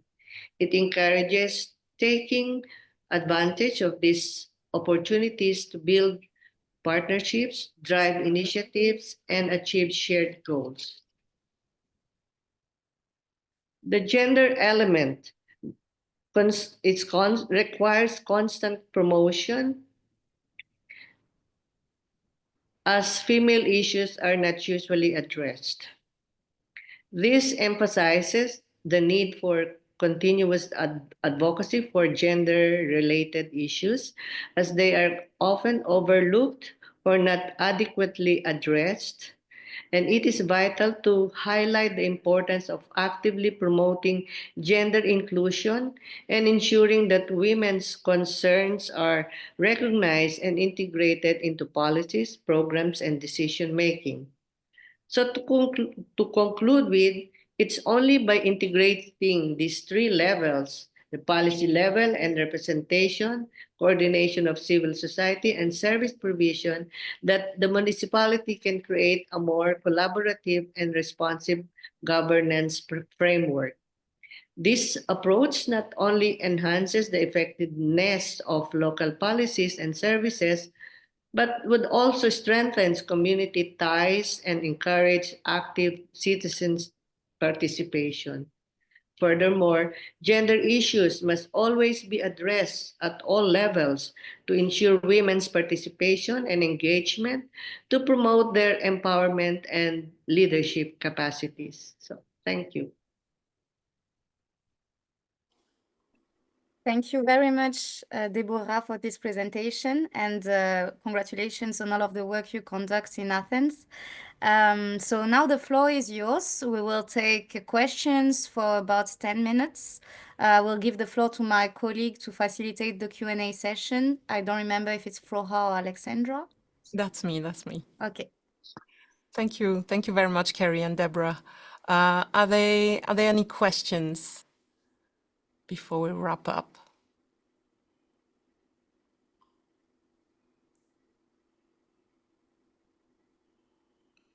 Carrie, you have a question? No? A comment. Go ahead.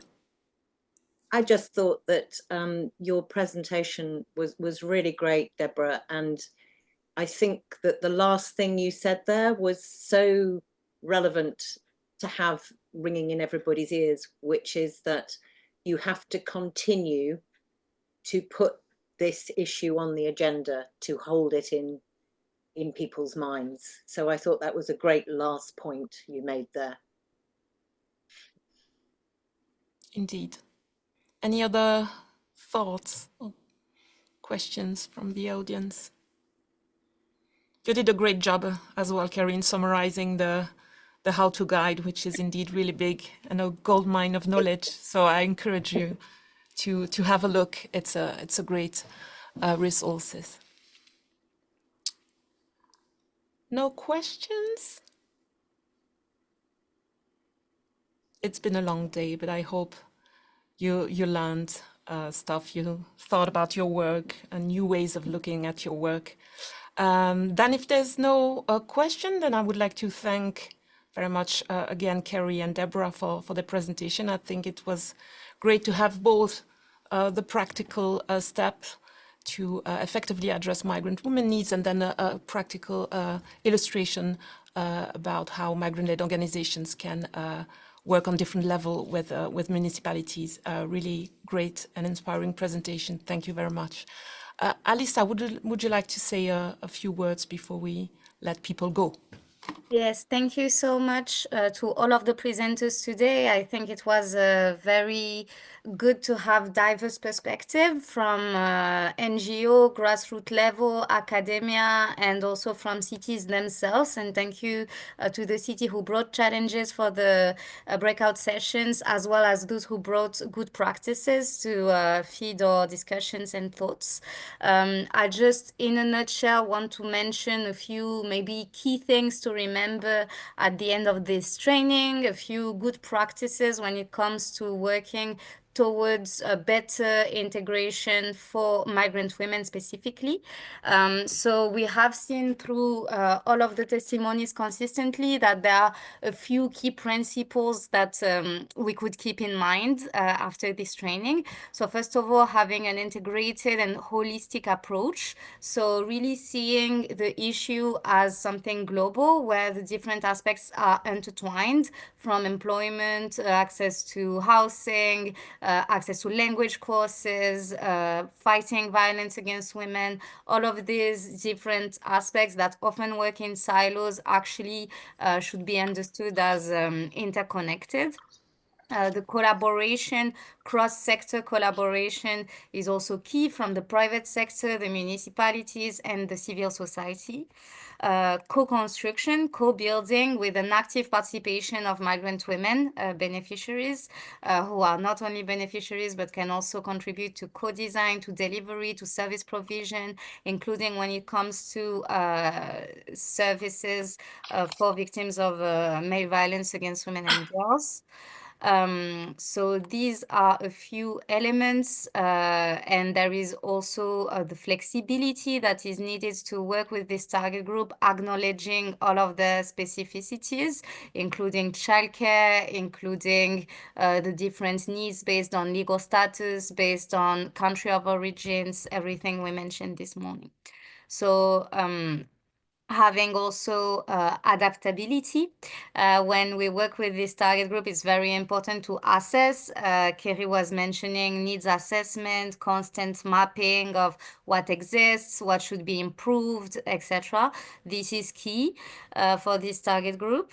Also being able to find different ways to reach out and to communicate with them. So in the Gothenburg room, we had a testimony from the Berlin municipality, which uses Telegram, for instance, to reach out to some communities, which seems to be a very good practice, showing positive results. Awareness raising is also an important element that came back through the conversation, and how to change and shape the narratives around migrant women and what is their role in society, and making them contribute to these narratives as well. So these are a few of the elements that we discussed today. As a follow-up step, we will send you, of course, all of the presentations that were shown, as well as the recording of these sessions. So you are aware both breakout sessions were recorded. So if you attended one, you will also be able to watch the other at a later stage. And I will now give the floor to Alexandra, who I think had a few logistical words to say before we close the meeting. Yeah, of course. Thank you, Alisa. Of course, I wanted to thank you all very much from Eurocities side. for your engagement and your active contribution throughout the sessions. I hope you find this day as interesting and insightful as I did. So before we wrap up, I'd like to share 2 practical points. First of all, we are delighted to announce that we will have another training later on this year, around November, on a more technical yet equally crucial topic for supporting migrant integration policies and services, and which will be around collecting data and sharing data. Several speakers throughout the day touched upon how important that is to collect accurate data to design effective policies and services. So that would be in November. And as you've registered to this training, you will be kept informed about the actual date. And I also wanted to let you know that in the email you're going to get with the recording and all the materials that were mentioned throughout the day, you will also get a short evaluation survey. It's really important for us that you take a couple of minutes of your time to let us know what you found interesting, which format you liked, and things we can improve for the next training in November. Once again, thank you very much for your participation. I look forward to staying in touch with you. And I personally will leave this training with one thoughts that Eleanor brought to the table, which was about changing the way we view migrant women and start from a point where we celebrate their strength and skills and support they add agency in our daily work at the local level when we build services and policy. So we'll keep that thought in mind for the rest of the day. Thank you very much, and I hope to see you soon.